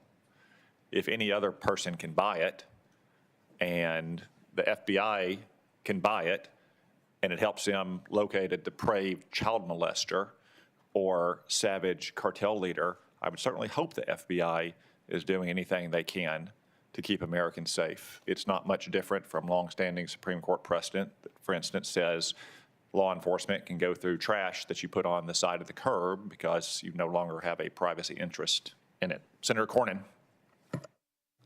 Thank you all for your service to our country and the people you represent. We are in debt to all of you. I want to ask you, Director Ratcliffe, yesterday, the head of the National Counterterrorism Center resigned, saying that Iran did not represent an imminent threat to the United States. Is there anything to indicate that Iran had ceased in its nuclear ambitions or in its desire to continue to build ballistic missiles capable of threatening American troops and allies in the Middle East? Senator, no. In fact, the intelligence reflects the contrary. So you disagree with Mr. Kent? I do. I would think any fair-minded assessment of the situation, even based on open sources, would reflect the danger the regime poses to the United States. Isn't it true they've basically been at war with the West since 1979 during the Iranian Revolution and have American blood on their hands? That's absolutely correct. I think Iran has been a constant threat to the United States for an extended period of time and posed an immediate threat at this time. The threat assessment says that al-Qaeda and ISIS maintain the intent to launch operations targeting the U.S., but it's most likely to occur through U.S.-based lone offenders. I want to ask you, Director Patel, it seems like there's been a raft of incidents recently. On March the 1st in Austin, Texas, where I live, a lone gunman wearing a sweatshirt saying "Property of Allah," and who the T-shirt he wore underneath had an Iranian flag, killed 3 innocent people and injured 12 more. And then we know in Virginia, the Old Dominion shooting, somebody who unbelievably was sentenced to 11 years in federal prison for attempting to support ISIS, but then was released only to commit another terrorist attack. We all are familiar with what's happened in Michigan, in New York, and I applaud the important role that the FBI has played in stopping some terrorist attacks, but obviously the FBI can't be everywhere all the time. Would you please talk about your cooperation and collaboration with Homeland Security investigations in countering terrorist attacks against the United States? Thank you, Senator. Absolutely. It is essential that the FBI cooperates with the entire interagency. But as to your question about DHS specifically, what we have stood up around the country are 59 Homeland Security task forces in 59 separate locations. These are joint terrorism task forces? Essentially, the JTTF model was expanded. So the FBI owns 56 joint terrorism task forces in each of our field offices. On top of that, we have 59 HSTFs, which are co-led by the FBI and DHS. And what that allows us to do is things like we did down in New Orleans just over the holiday period, where we surged for a 6-week period of time, and where we dropped the murder rate by double-digit points, and also was the first time that Mardi Gras in its entire history had not one homicide. So when you bring the powers of the Homeland Security folks, DHS, and the FBI together, this is the purpose of it, to get after not just the terrorism threat, but the violence and the criminal activity in our cities. And that's why we're in 59 cities across the country, and it's working in places like Memphis and every other city we have it. Are you aware of the fact that Homeland Security investigation is a major directorate within Immigration and Customs Enforcement? Yes, sir. Yes, sir. And are you aware that Senate Democrats have uniformly voted not to fund the Department of Homeland Security, including Homeland Security investigations, TSA, FEMA, and other functions of the Department of Homeland Security? Senator, I'm aware that employees of DHS are 1 month without pay. They're not being paid, right? Yes, sir.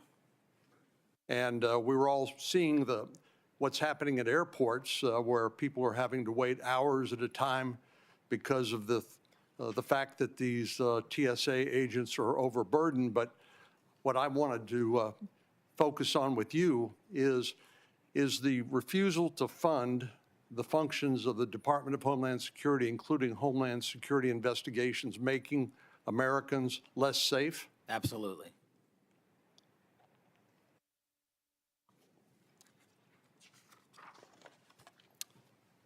So give us an example of some of the cooperation that you all have engaged in with, the FBI has engaged in with the Homeland Security investigations. I'm looking at an article here that talks about the 190,000 Afghan nationals that were admitted to the United States, literally unvetted, and there are examples of individuals within that 190,000 who have committed terrorist attacks against the United States and against American citizens. Is that the sort of thing that you are investigating with HSI? Senator, that's one of the many things we're investigating with HSI, DHS, CBP, ICE. Give me some other examples of the collaboration on what other topics, including in addition to terrorism attacks. What we're allowed to do with our DHS partners, Senator, is enable their massive workforce to supplement ours. And what they're allowed to do is share intelligence on things that you just talked about the 100,000+ illegals that came in from Afghanistan during the Afghanistan withdrawal. Unfortunately, they weren't vetted thoroughly. So what we're doing is going back with our DHS partners and vetting absolutely every single one of them to the best that we can. But unfortunately, we're not able to go out into the country country and find every single one of these individuals.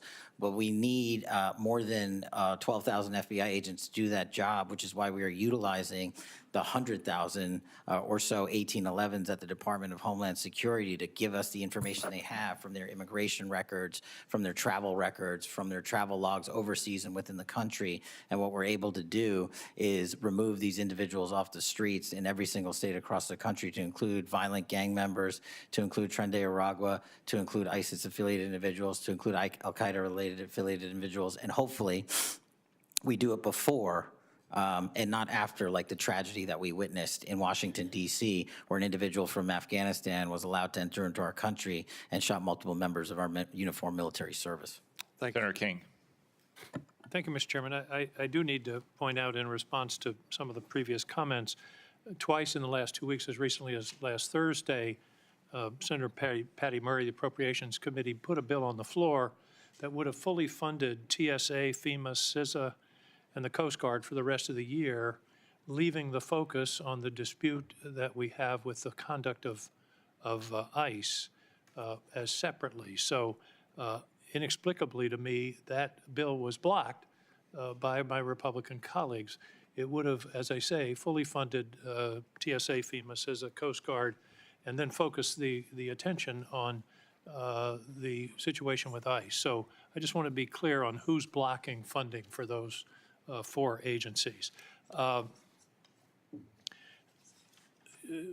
like to ask Ms. Gabbard and Director Ratcliffe, Director, both of you, were either of you in the room or your designees when the President was making the final decision about taking this action against Iran on February 27th, 28th? Was there an intelligence committee, community present in those deliberations? Mr. Ratcliffe, your response? Senator King, I'm probably in dozens and dozens of briefings with the President. I don't know if there was a single meeting where there was a single time where a decision was made. Were those dozens of meetings right during the lead up to this war? I know you've met many times, but I'm talking about it in the 2 weeks or so before the decision to go into Iran was made. Again, countless meetings with the President. During that period? During that period. Director Gabbard, were you present in those discussions? Likewise, yes. The reason I'm asking the question is there seems to be a discrepancy between what the Intelligence Community has reported over the years and what the President has said in terms of of this action. For example, Senator Wyden read the report from a year ago that strikes against neighboring states and action to close the Strait of Hormuz was predicted by the intelligence community. And yet the President says nobody knew. And my question is, did you tell him? Anybody want to answer that question? Senator, I'll answer the question. So with regard to briefings, the President gets briefings constantly about intelligence. Now, the comments that you talked about, I had not heard, but what I can tell you is that Iran had specific plans to hit U.S. interests in energy sites across the region, and that's why the Department of War and the Department of State took measures for force protection and personnel protection in advance of Operation Epic Fury. I think that's what's most important. Any predictions to the President about the Strait of Hormuz? All you got to do is look at a map, and you'll see that the vulnerability of the Strait of Hormuz. Was that part of the briefing, Director Gabbard? I think the Director Ratcliffe made the point here is that this has long been an assessment of the IC, that Iran would likely hold the Strait of Hormuz as leverage. And my question is, was that communicated to the President in the lead up to this action? And it's because of that longstanding assessment that the IC has continued to report that the Department of War took the preemptive planning measures that it did. Well, they've stated that they did not plan for the Strait of Hormuz. The President said, who knew that was going to happen? Anyway, let's move on. Does the President take a daily brief from the intelligence community? This is a yes or no question, I think. Yeah, the President I would say, Senator, in my estimation, on average, I briefed the President of the United States on intelligence probably on average 10 to 15 times a week, where I have conversations with him about specific, discrete issues. Sometimes there are dedicated sessions that last hours in length. Sometimes I'm briefing him on specific issues, sometimes 3 or 4 times a day. But I would say on average, my interactions where I'm briefing the president on important national security matters happens probably on average 10 to 15 times per week. Thank you. Could you update us on the intelligence on Russian intelligence sharing with Iran in the current conflict? What do we know?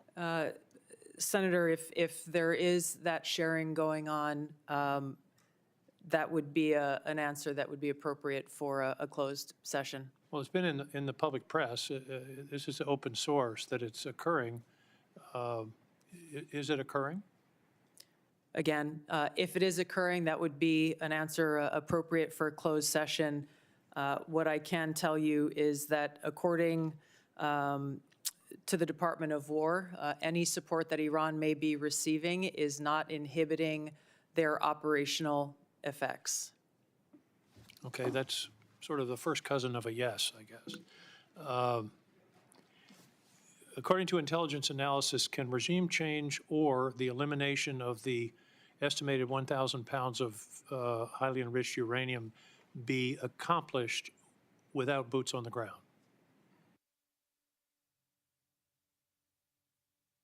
Senator, the discussion about the Iranian nuclear capability, we intend in the closed session to talk about that in great deal. With regards to revealing any information about the ability to do that, I would have to defer that to closed session. Okay, I'll see you in an hour. Finally, there was very little, if anything, in the report, in the assessment about climate change, and that's been in past reports. There is a lot of discussion about migration. The estimates are that climate migrants, because of the changes in the climate and the atmosphere, and particularly in the center equatorial area of the Earth, will range from 200 million to 1 billion people by 2050. Do you believe that is a national security threat that should be addressed? The Syrian refugees were about 6 million, and they upset the politics of Europe for several years. We're talking about 200 million to 1 billion people on the move. I believe that's something we should be discussing and that the intelligence community should be assessing. Director Gabbard? Yes, Senator, there are a number of drivers of things like migration. It would be an extensive and voluminous annual threat assessment if we included every single one. This annual threat assessment is focused, again, on the priorities laid out by the President's national security strategy and on the effects that we can take action, operational action, to protect U.S. interests. Well, I would suggest combating climate change is something we can take action on. Thank you, Mr. Chairman. On the matter of media reports about Russian or Chinese collaboration with Iran, I would point out that the media is not a classification authority. And that kind of story, whether true or not, might be better suited for the FBI to investigate on whether there's been unlawful disclosures of classified information. I would also say it sounds like something Russia and China would do. Communist Russia used to do it during the Cold War, and Communist China has always done stuff like that. On the Patty Murray legislation, not only would it have defunded ICE and CBP, it would have also defunded Homeland Security investigations, which do critical work on our streets to protect our communities from financial crimes, from predators, from transnational gangs as well. So while we would all like to see the TSA and the Coast Guard and other critical parts of Homeland Security as well, we do not want to defund the police, this time the immigration police. Senator Moran. Chairman, thank you. I believe that it's in the U.S.'s national interest, our security interest, for Ukraine to be successful in defeating the Russian invasion. I'm concerned with the consequences of Operation Epic Fury on that ability of Ukraine to succeed in defending its borders. And General Adams, in broad terms, not necessarily, not classified terms, what are the consequences to the supply chain, to the capability of the United States to supply NATO allies and Ukraine as a result of Operation Epic Fury? My question is that usual problem of how do we do both? Are we doing both? Is U.S. support maintained or diminished for Ukraine as a result of Epic Fury? Senator, thank you for that question, and we do continue to, beyond Epic Fury, observe what is happening across the world in crises like Russia and Ukraine. Unfortunately for the situation there now, just based on the force composition and the delta between the Russian forces and the Ukrainian forces, the advantage is to the Russians. As we get into the classified hearing, we can talk a little more specifically about the items with regards to supply chain and with regards to the information that the Defense Intelligence Agency collects. We look at the foreign threat and what their capabilities are from a multi-int perspective. We look a little bit less at friendly capabilities. And I would defer questions with regards to U.S. supply chain limitations with regards to logistics and the effort that the Secretary of War is having with regards to trying to boost the U.S. Defense Industrial Base. I would defer those to the Department to discuss. Well, General, please be prepared for the classified session for me to continue to pursue this. I mean, our supply chain issues are not classified in the sense that every hearing I'm in as a defense appropriator has officials from the Department of Defense testifying about the need for further assistance. And really, I'm asking for the facts of what has happened as a result of Operation Fury, Epic Fury, in the last few weeks in our supply to Ukraine and our NATO allies who are supplying Ukraine. Yes, sir. The department is executing a comprehensive, in fact, the Sec War has gone around the nation to boost the defense industrial base. We know for a fact that we have to increase our defense industrial base capability.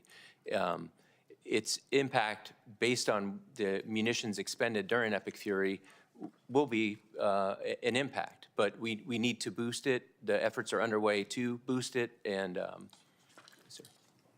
Well, I'm interested in helping accomplish that goal. Director Ratcliffe, perhaps along the same line, I assume let me first of all compliment you on your public service. I appreciate you.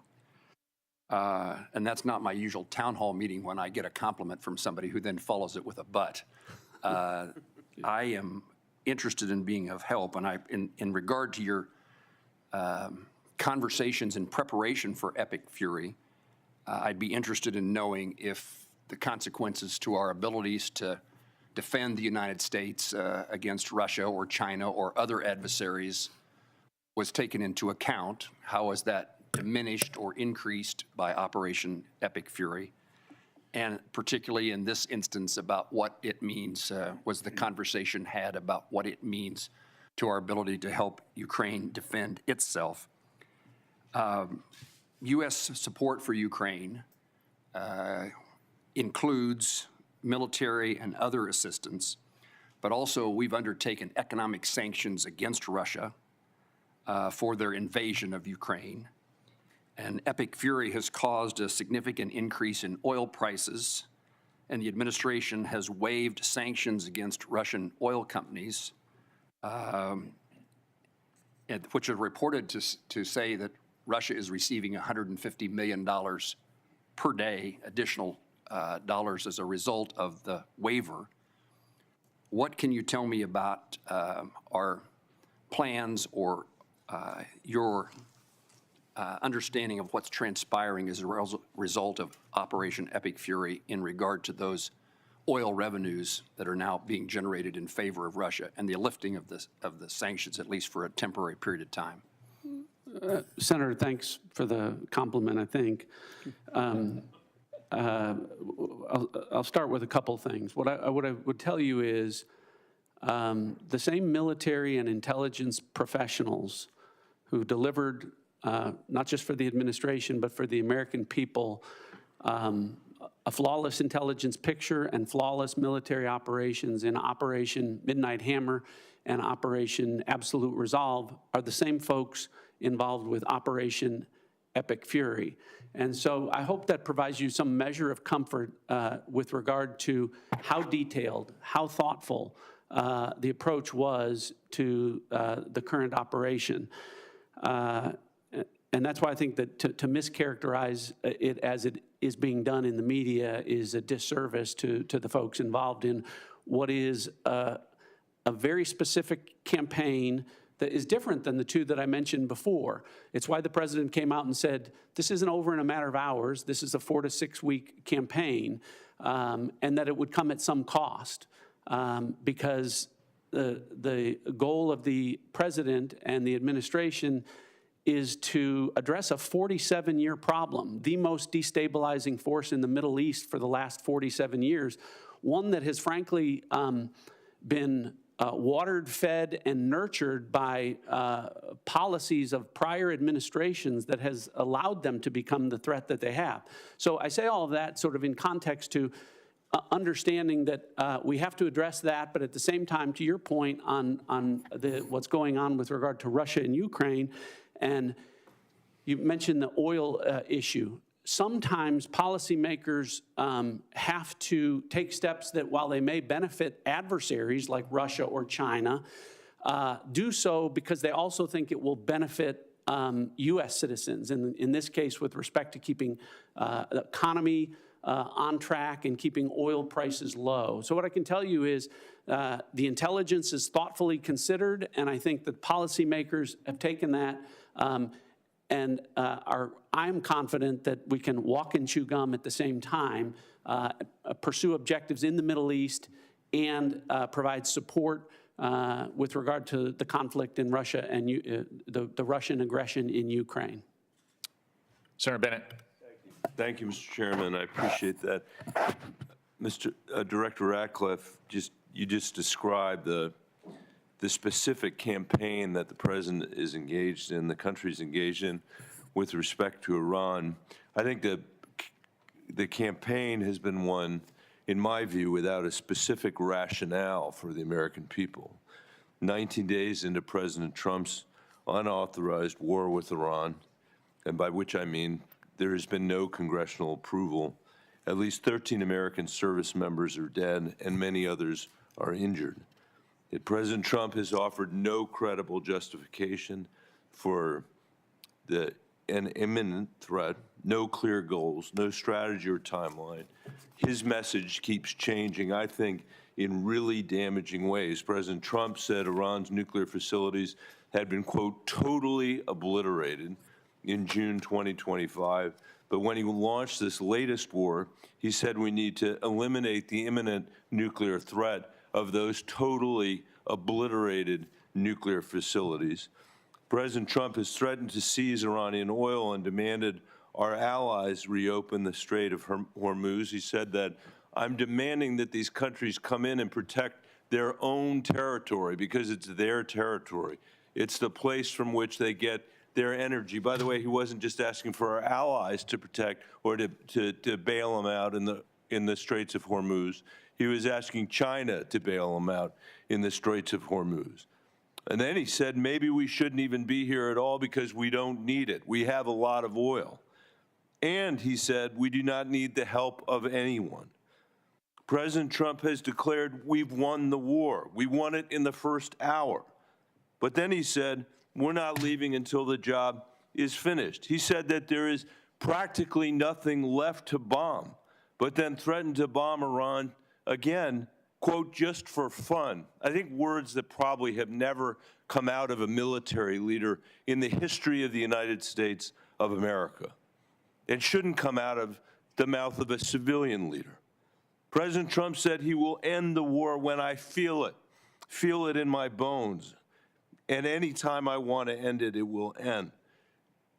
But, Director, the war is not ending. It is escalating, with thousands of U.S. Marines reportedly sailing toward Iran on an unclear mission, a mission that's become less clear over days, not more clear. Our airstrikes wiped out Iran's missiles and supreme leader. Nobody here, and certainly me, is shedding a tear for him. But the Iranian people now live under martial law. And by the way, no surprise to our intelligence agencies that that's the case. And the first of a puppet leader who's chosen by the IRGC. No surprise that to anybody on the Intelligence Committee. Iran closed the Strait of Hormuz and is holding the global economy hostage. No surprise to anybody who knows anything about U.S. intelligence. Launching drones at our embassies and military bases. No surprise. The president is surprised. Nobody who has looked at our intelligence is surprised. Iran's nuclear program is damaged, to be sure, but it still has a uranium stockpile. We heard today from the DNI at the very beginning of this conversation that the regime is in place and they are going to rebuild their military capabilities, the ones that we are destroying right now. The question I think is raised, Director, about your specific engagement is whether it will become a perpetual war, because what Iran will do is exactly what they have always done, and which the DNI is saying they will do again. In its briefings to the committee, the Intelligence Committee has been clear-eyed about what would happen in the Straits of Hormuz, has been clear-eyed about whether or not our military bases, our embassies, and our personnel in the region would be placed at risk and in harm's way, even though the administration did very little to protect them. I know, Director Radcliffe, that you warned President Trump that if Israel assassinated the supreme leader, the IRGC would replace him with potentially a harder line puppet. In fact, I think what was clear is that the likelihood was that it would be a hard line puppet. Do you disagree with that characterization of the intelligence?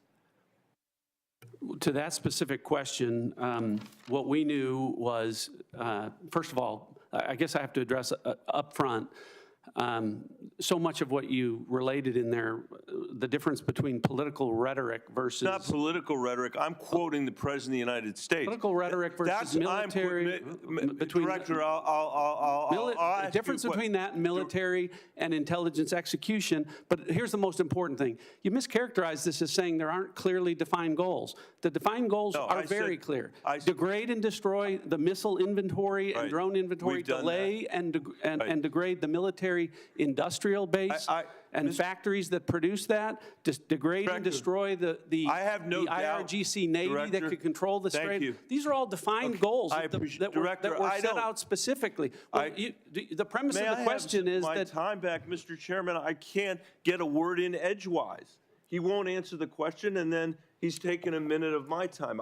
You're both big boys. You can handle it yourself. Okay, well, Director, I agree that you are, and I appreciate what you're saying. And I'm not, my point is not what your characterization of the war is. My point is what the characterization, the Commander-in-Chief. I'm not asking you anymore, Mr. Director. I'm sorry, because I'm out of time because of how you use the time.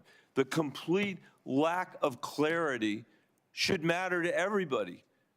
President Trump, most of all, he is the person that got elected on the criticism that we had fought 2 wars in the Middle East that had lasted for 20 years.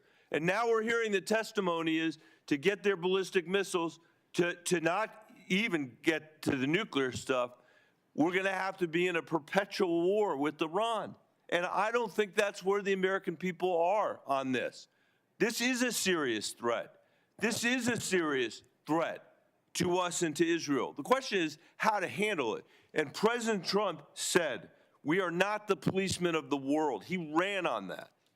And now he's turned us into the world's policeman, into its jury, into its judge, into its executioner. And just because we have the most advanced military in the world Senator It doesn't Senator mean Times has expired. that we should be in a perpetual Senator Bennett, war your time has all around the expired. world. Thank you, Mr. Chairman. Senator Rounds.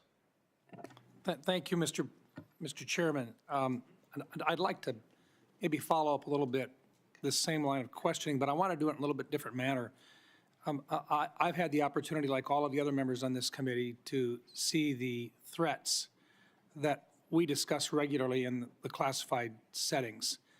I also, sitting on the Armed Services Committee, have the opportunity to see what our capabilities are and what we have to do in order to respond to those threats. Director Ratcliffe, let me just begin. I think it's been very clear from the beginning that even though there were supposedly diplomatic activities going on, behind the scenes it was very clear, and I just ask if you would disagree or agree with me on this, it was very clear that Iran, while they were talking, they had no intentions of following through diplomatically with eliminating any of their nuclear aspirations, correct? Senator, that's correct, and in the classified session, we can go into detail, but you've characterized it right. Diplomatically, they were saying one thing. The intelligence was reflecting quite the contrary. Okay. Second of all, with regard to the capabilities, earlier in the 12-day war, a lot of their defensive capabilities had been taken out. Their air defenses had been taken out. The use of our aircraft in that area was safer because those defensive capabilities, most of them had been significantly reduced, meaning our young men and women who are flying those aircraft were safer. Is it fair to say that they were rebuilding their defensive capabilities as well at that time? Yes. So I'll just comment on that so much is being made. Any characterization that Operation Midnight Hammer was anything but a wild success is wildly inaccurate. As a result of Operation Midnight Hammer, at the time of that, in the preceding 4 years, as is well documented and admitted to by the Iranians, they enriched uranium at least 440 kilograms at 60% for use that could be used for weapons grade to deliver a nuclear weapon. As a result of Operation Midnight Hammer, we sit here today with Iran having exactly the same amount of enriched uranium to 60%, meaning they have been unwilling and incapable of enriching uranium to 60% as a result of Operation Midnight Hammer. Okay, and let me go on because I think this is an important part of this. You also have to have a way of delivering a weapon. It's fair to say that they have short-term and intermediate-range ballistic missile availability today. Were they building additional short-range and mid-range ballistic missiles? Yes. Were they continuing to develop them? Continuing to develop them and at rates that were alarming. And what about our ability to respond to those? We have very good defensive capabilities, but it takes time for us to build our defensive capabilities. Were they building their offensive capabilities while they were negotiating with us at a faster rate than we could build defensive capabilities? Yes. Were they continuing to work at and deliver additional resources to terrorist organizations that were affiliated with them in the region? Yes. So in other words, while they were supposedly diplomatically working with us during that entire time, they were continuing with regard to their nuclear intentions. They were building additional missile systems to deliver or conventional weapon systems to threaten their neighbors. Their defensive capabilities were going to be increased, making our young men and women at risk when at some point in the future we would have to basically go in and clean the mess up. I think there was an opportunity here, and I think the President made the right choice when he decided at this time that simply for our advantage and for the young men and women that have to go in and do this, that this was a safer time, if there ever is such a thing as a safer time, but the right time for our nation to respond to this threat. Is that an appropriate way of putting it, sir? I agree with that. Thank you. I think the President made the right choice. It is never a good time for a war. But at some point, you've got to look at what your best possibilities are for protecting those young men and women who are in harm's way. Let me move on for just a minute. Director Ratcliffe, let me just ask you this, because there's been a discussion, and we've never been able to talk about this in an unclassified setting, and I recognize it's sensitive, but 60 Minutes, there's been a report about Havana syndrome and about individuals who are within the agency and within state departments that have actually had significant illnesses, some attributed, they believe, to outside sources. I don't think we have been able to, in an unclassified setting, at least acknowledge that we take these issues seriously. Is there anything you can share in this unclassified setting to assure the people of the State Department and your agency that this is not something which is being ignored? Thanks for the question. I appreciate the opportunity to address that. Yes, we have to be careful about what we can say, and we can go into further detail in the classified session. But this is something that when I became the director, as you're aware, Senator, there are disparate opinions across the IC about what the cause of these AHIs may or may not be. Otherwise known as Havana syndrome. Well, Havana syndrome, yeah, or AHI. And the question of whether or not they could be the result of a directed energy weapon from a foreign adversary. So when you, having been the DNI, understanding the role of the DNI is to coordinate across the IC when there are disparate opinions among agencies. Director Gabbard and I had a conversation where she agreed that she would undertake a comprehensive review of that issue across the IC to make sure that it is getting the attention that it deserves. And I know that she has undertaken that and will be able to brief you in further detail in the classified session. Thank you. And one last thought, this is only a comment, but to General Hartman, your time in service has been very, very special. Working with you on the Cyber Security Subcommittee of the Armed Services Committee, I commend you for everything you have done. You are truly a hero, and you have served your country very, very well. Thank you for your service. Thank you, Senator. Thank you, Mr. Chairman. Senator Kelly. Thank you, Mr. Chairman, and thank you for being here today to all of our witnesses.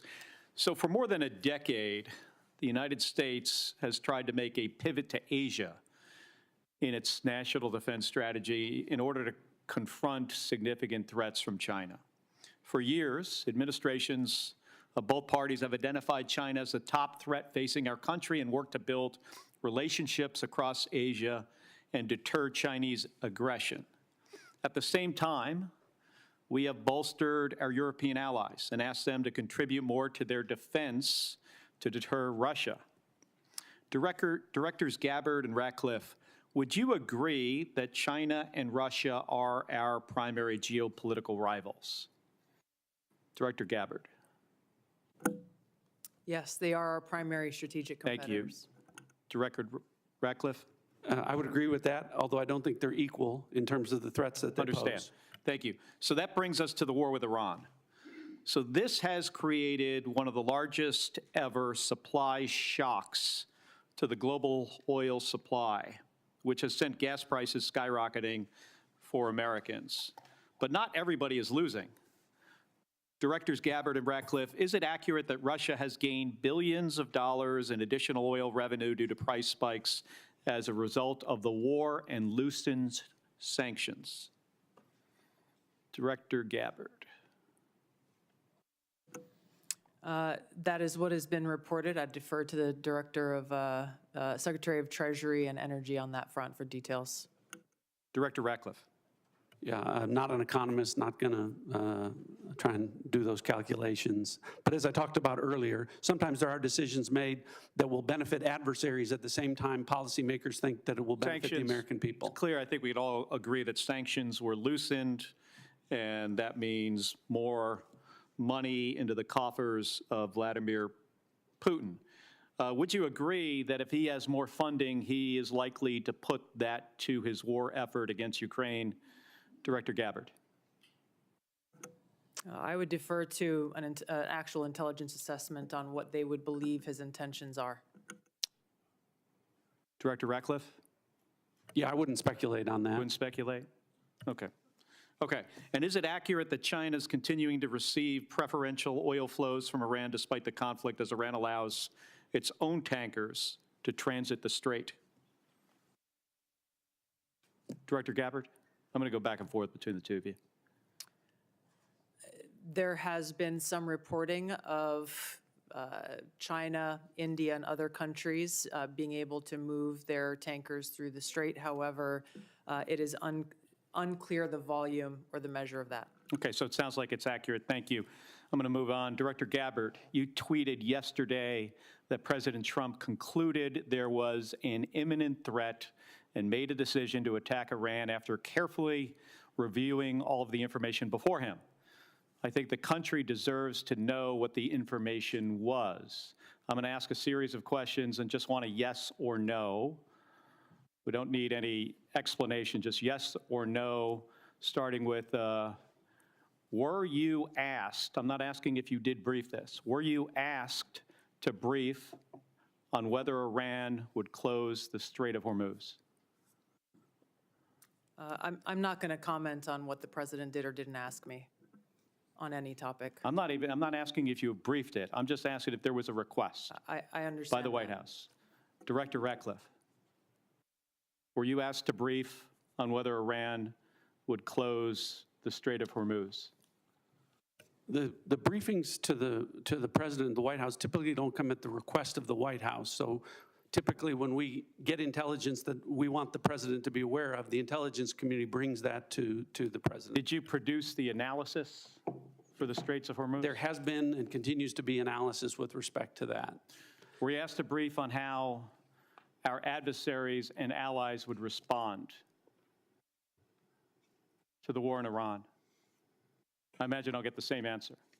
So it's just to point out here, it's challenging to forget about actually what was in the brief for a second. We're having a hard time finding out not only if you briefed the president on something, but even if the White House asked if they could be briefed on something or if analysis was produced. So I just want to point out here, this is about 6 days. Can I comment on Yes. that? Yes. I go back to the point. It's the same approach that we took to the prior operations, which to your credit, Senator, you have praised the intelligence and military communities in Operation Midnight Hammer and Operation Absolute Resolve. It's the same approach and the same professionals in terms of how they approached this particular operation. We're trying to figure out if the president knew what the downside was of the Strait of Hormuz being closed. And I'm having a hard time finding out whether the White House asked or whether there was a brief, whether the president knew. Did he know this was going to happen, or did he just disregard it? And I just want to point out something that was released about 6 days ago. This is a fundraising email from the president of the United States. And in this email here, where there's multiple links to donate money, it says, as a national security briefing member, you'll receive my private national security briefings. Director Gabbard or Director Ratcliffe, do you think the public should be able to, supporters of the president should be able to pay and receive his private national security briefings? I assume these are briefings, Director Ratcliffe, that you provide to the president that is now going to be provided to somebody who makes a Regardless donation. of what that I don't know what that document is, but regardless of what it says, it didn't happen. Oh, no, this is new. But what I'm telling you is that the Hatch Act would prevent me from an apolitical role from engaging in that. I'm not aware that anything like that happened. Yeah, this says unfiltered updates. So, Director Gabbard, do you have any comment on whether unfiltered updates of private national security briefings should be made to individuals that donate to the president? I'm not familiar with that document, and It's been made very public 6 days ago. We'll get you a copy here because I agree with you, Director Ratcliffe, that the Hatch Act should prohibit this type of conduct. Thank you. Senator Lankford joins us from what I gather is a very exciting confirmation hearing for Senator Mullen. It is, actually. For all of you, thank you. Thank you for the time that you give to the country to be able to serve, for your families and the sacrifice that you make to be able to do this, and all the professionals that work around you. Please pass on our gratitude to them because they work incredibly hard and difficult tasks in this. I want to talk about something that's a little closer to home on this. A lot of Oklahomans that I talk to, and quite frankly, folks even outside the state on it, when they think about threats, they, as strange as this may sound to those of us that deal with missiles and ballistics, they think about the threat to their family and to their income and to who they are. And a lot of it is international scammers that are now reaching into the United States to be able to gather data or to be able to steal money from them. AI has accelerated this dramatically, and I know the Worldwide Threats has mentioned this and some of the challenges that we face on it, but the challenge is getting bigger. FBI had noted that in 2024, it was almost $17 billion that was assumed lost to scammers, a lot of those internationals. Some estimates are as high as $50 billion on it. AI continues to be able to accelerate the capabilities on it. OpenAI even noted now that they're putting online ads saying, if you've been scammed, here's a way to recover your money. And that is actually a scam. It's taking them to a fake FBI page where they can then turn in and to say, if you've been scammed, here's how the FBI is going to actually come help you to recover it. But even that page is fake, and they're going to be able to steal their information. This is accelerating at a pace that's pretty dramatic with the use of AI on this. Director Patel, I know that you guys are on it. I know that there's multiple entities on it, but this is a big challenge. And a lot of Americans are very, very concerned about the threat to their families. They may have their parents that are more vulnerable at this time and being targeted. How do we take some of this on to be able to confront what's happening online, to be able to attack people and to be able to scam them? Thank you, Senator. And it's with any other high priority operation that the FBI runs, whether it's CICT or we're talking about scamming and scam centers here. One, you have to drown and get online with your online covert employees and platforms, and we've increased funding. And we've also, what we've done strategically is move people out of Washington, D.C. on the intel analyst front and the support staff front to places like Oklahoma. Actually, every single state across the country has received a plus up because of that. And what we've created is the Internet Crime Complaint Center, the IC3, which I know you're familiar with and reference. So what we're doing on the homeland is going out into the streets of America, on the online platforms in America, and shutting down those networks and shutting down the capability of AI to interfere. But I think the bigger term project, what we're doing overseas, that's the key to this. Right. The scam center compounds are largely located in Cambodia and Burma and on the Thai border. I've already engaged with the premiers of each and every one of those countries. We've done so to switch off access to the internet with those governments to make sure that those compounds, they're literal compounds that are being built, and we can get into that in the classified center, that are fleecing Americans and senior citizens all the way from Southeast Asia because they are backed by the CCP to build those compounds because they know it's going to hurt everyday Americans. So us, which we have successfully already eliminated and scuttled, numerous compounds in Cambodia and Burma and Thailand, is the big picture, the big part of the lift overseas. What we're going to do is go into those countries and shut down every single scam center compound. Which is very helpful, and every American is thinking about this and talking about it. Director Patel, I'm going to stay with you. The counter-narcotics work has been phenomenal in the past year and a half. The amount of methamphetamine and fentanyl that have been seized coming across our border has been dramatic, and that has a real effect to what's actually coming at families in my state on it. What I'm interested in is, how are you partnering with local law enforcement to continue to accelerate this process? What does that look like for FBI?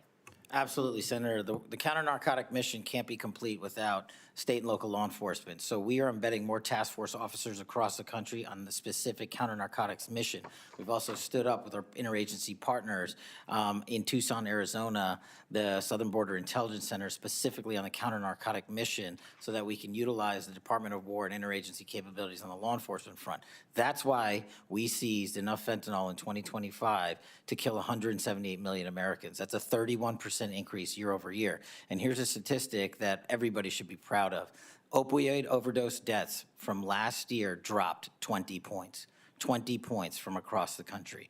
And in Oklahoma specifically, Senator, We seized enough kilograms of cocaine to include a 232% increase in the state of Oklahoma alone, and enough fentanyl to kill 500,000 Oklahomans.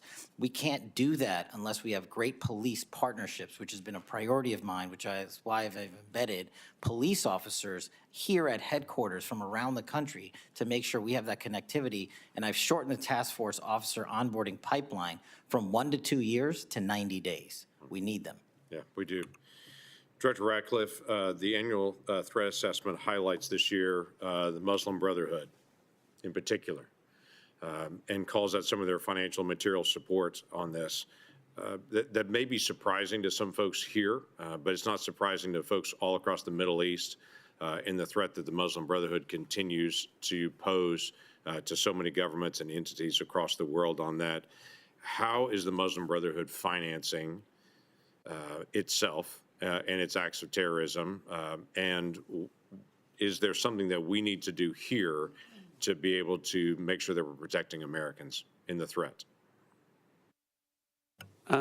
Senator, I think with regard to the Muslim Brotherhood abroad, we view that just as we do other proxies across the Middle East, the Houthis and other groups. And I can relate to you that the CIA is very focused on the counterterrorism front. You weren't here before. Right. I said in the classified portion I would get into the CIA's success with regard to groups like the Muslim Brotherhood in a classified setting where I can share with you the impact that we're having. But and across the board with regard to terrorist groups and our counterterrorism activities, I can publicly characterize it as saying we've accomplished more in the last year than in the 4 years of the prior administration combined.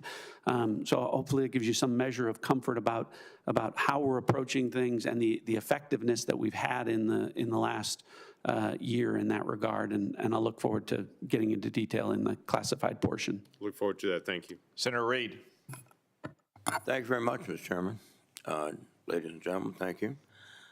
The Washington Post reported earlier this week, in their words, the U.S. intelligence assessments say Iran's regime likely to remain in place for now, weakened but more hardline, with the powerful Islamic Revolutionary Guard Corps security forces exerting greater control.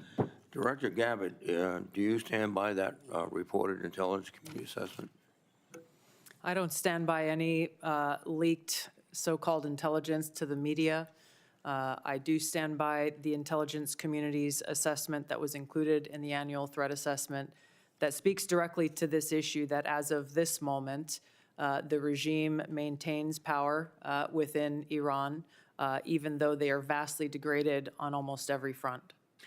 Do you think that the killing of the Ayatollah and his wife and other family members and key people contributed to the picking of a hardline successor? Senator, the intelligence community's assessment has pointed to a number of different scenarios that went into play with the selection of the successor. The details of that we can discuss in a closed hearing with regard to the intelligence reporting. Is the regime in Iran now trying to promote the deceased Ayatollah as a martyr who should be followed, and does that help them consolidate support? Senator, the Iranians are certainly using that as a call to action. The effects of that from an intelligence standpoint remain to be seen.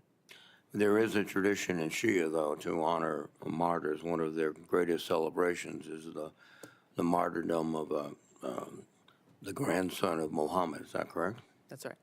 So we might have played into their cultural biases erroneously. General Adams, what conditions do you assess would need to be present to make the regime collapse or necessitates, excuse my voice, unconditional surrender? And can it be done with air power alone?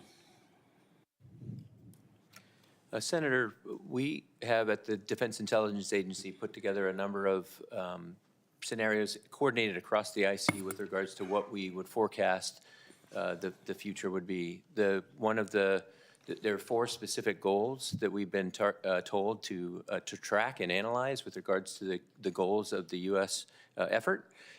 They've been articulated earlier in the hearing, so I won't hammer on those. But with regards to the collapse of the regime, specific perpetuation, like what would precipitate that, we would like to, I would prefer to talk about that in the classified hearing. Well, I understand, but there's a very basic question here. Will air power alone be able to destroy this regime, given the culture, the politics, the temperament of these people? The Iraq-Iran war lasted for 8 years with 1 million casualties. Do you think air power alone will do it?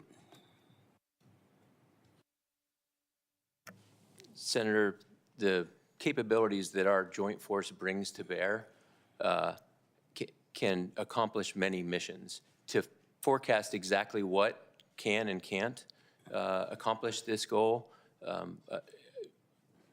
I prefer not to guess or prognosticate on that. Well, I'll recognize your professional position.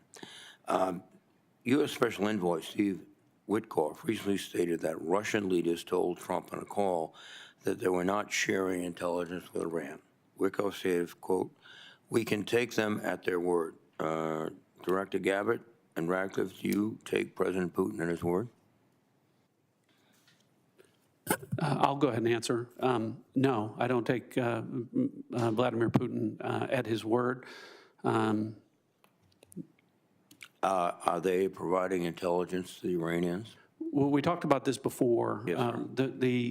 In the classified session, what we can go into is that the Iranians are requesting intelligence assistance from Russia, from China, and from other adversaries of the United States, and whether or not those countries is something we can talk about in the classified portion. But you've made an assessment. You've analyzed traffic communications, and you can... I know the answer and happy to discuss that with you in the classified portion. Yes, sir, go ahead. Go ahead. Thank you. One of the aspects of this is the collateral effects, particularly in Russia and Ukraine. We were just talking about Russia probably or possibly providing intelligence, maybe interfering or inflicting casualties on our forces. Russia is also benefiting from the lifting of sanctions on their ability to sell oil throughout the world. I heard one estimate of a $20 billion surge in their potential revenues. Ukraine, on the other hand, is facing perhaps a disrupted supply chain of missiles and other equipment because they're being devoted to this operation. So, General Adams, can you just give me your impression of the effect of the battle on Russia and Ukraine at the moment, of this battle? Well, from our collections, the effect of the epic fury on the Russian-Ukrainian battle has been indirect, not direct. We do track very carefully what benefits or, as you alluded to, the collateral effects of what we're doing and how it impacts. There is a lot of, from both the Russians and the Chinese, observations of what we're doing and figuring out what they can learn from that. So I think that's a collateral effect as we expose what the joint force displays on the battlefield.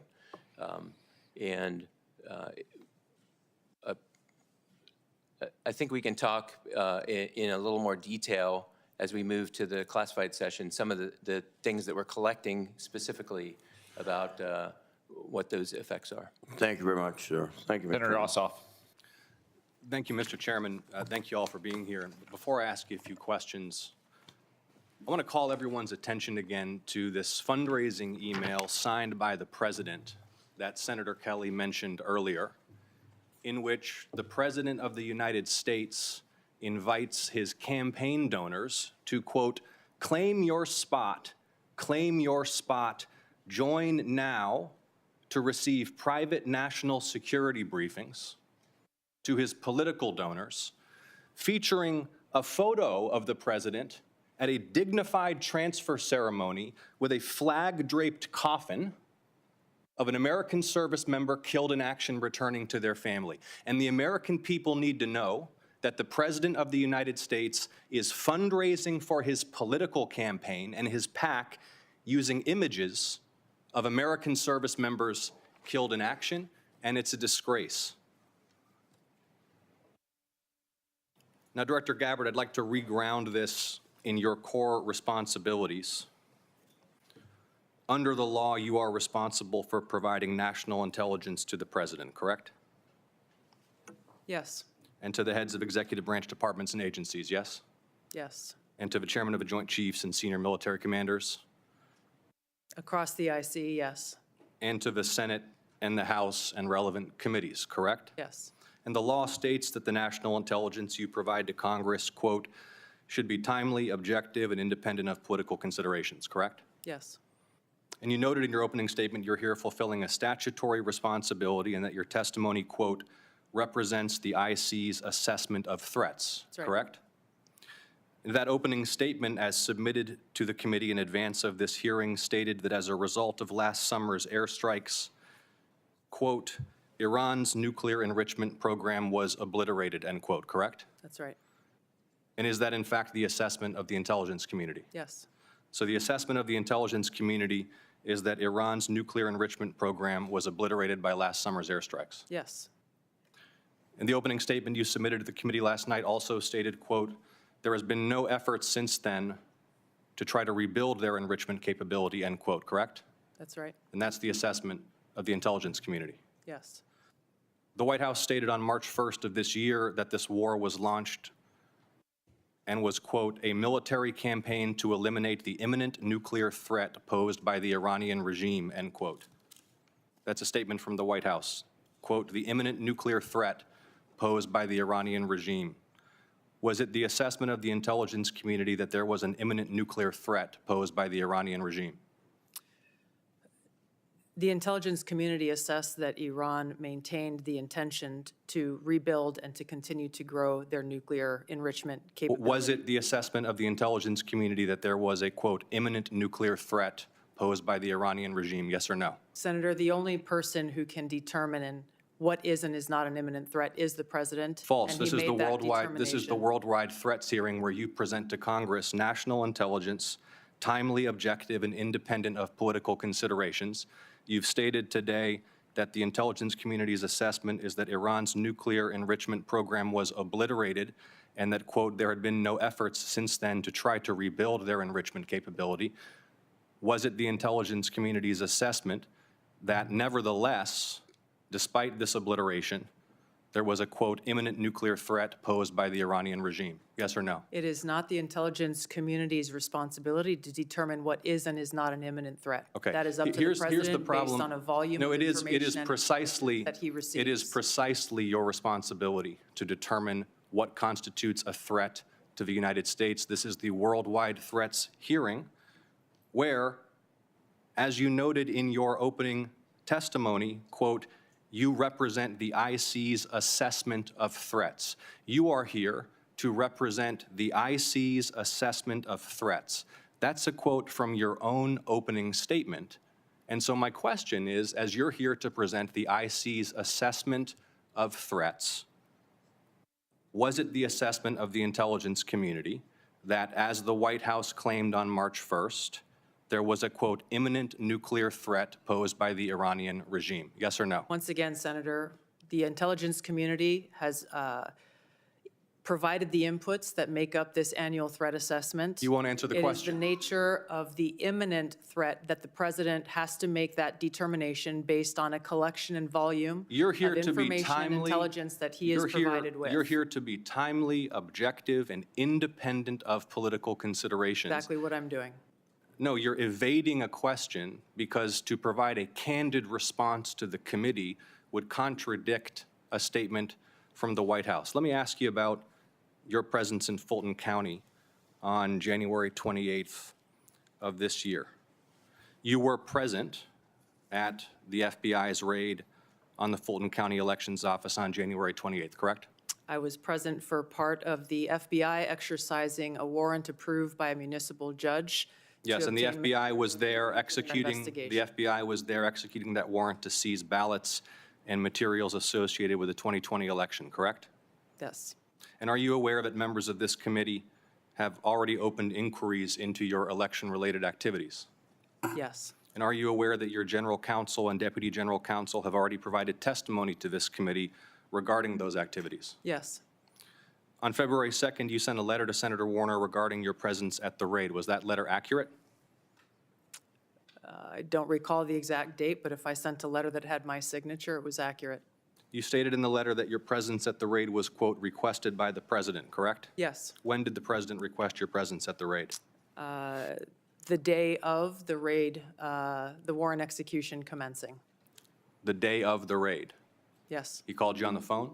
I'm not going to disclose how the message was delivered, but it was a request from the president and his administration to go and help oversee this warrant being executed along with the deputy director of the FBI. Is it your role to And to thank oversee- the FBI agents who were conducting Is this it your warrant. role to oversee the execution of criminal warrants? It is my role, based on statute that Congress has passed, to have oversight over election security, to include counterintelligence. But you said to include you oversaw the raid, correct? You just testified you oversaw the raid?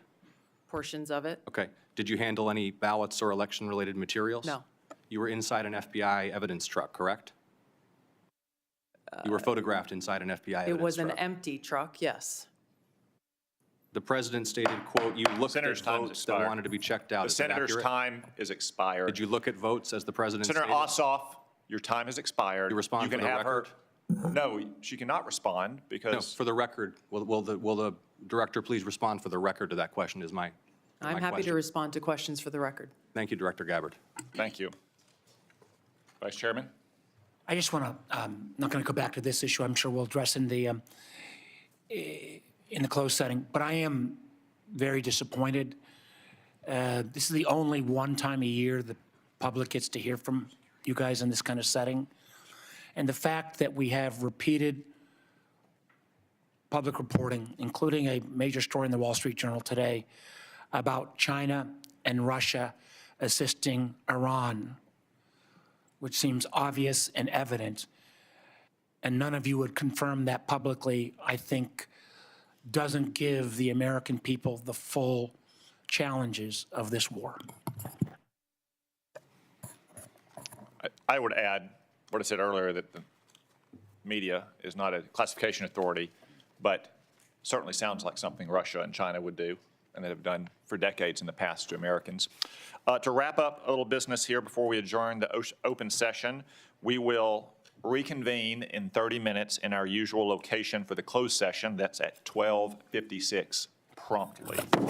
I do want to note for the record that Senator Young cannot join us. He is at Dover Air Force Base for the dignified transfer of remains for one of our fallen heroes, a Hoosier.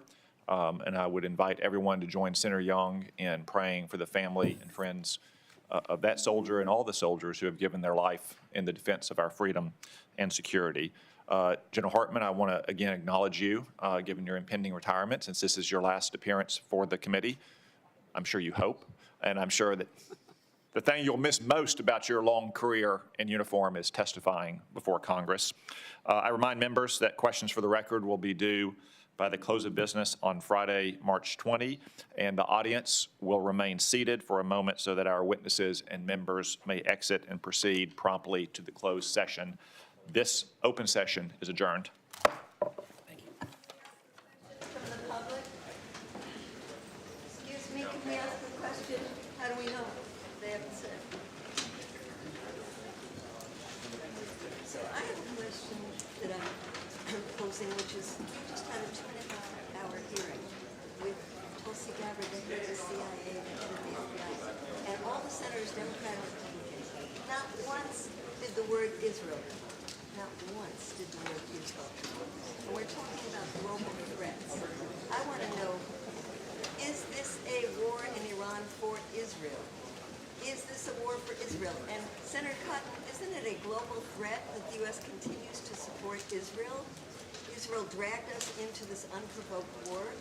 Israel is taking us down a disastrous, catastrophic road in the Middle East where the nations of the Gulf are being blown up, where Iran is being blown up in an unprovoked war, where Israel continues its genocide in Gaza, where Israel continues terrorizing people in the West Bank, where Israel is destroying southern Lebanon. When you talk about global threats and you don't mention Israel, why is that? Is that because this entire administration and Democrats and Republicans have been bought by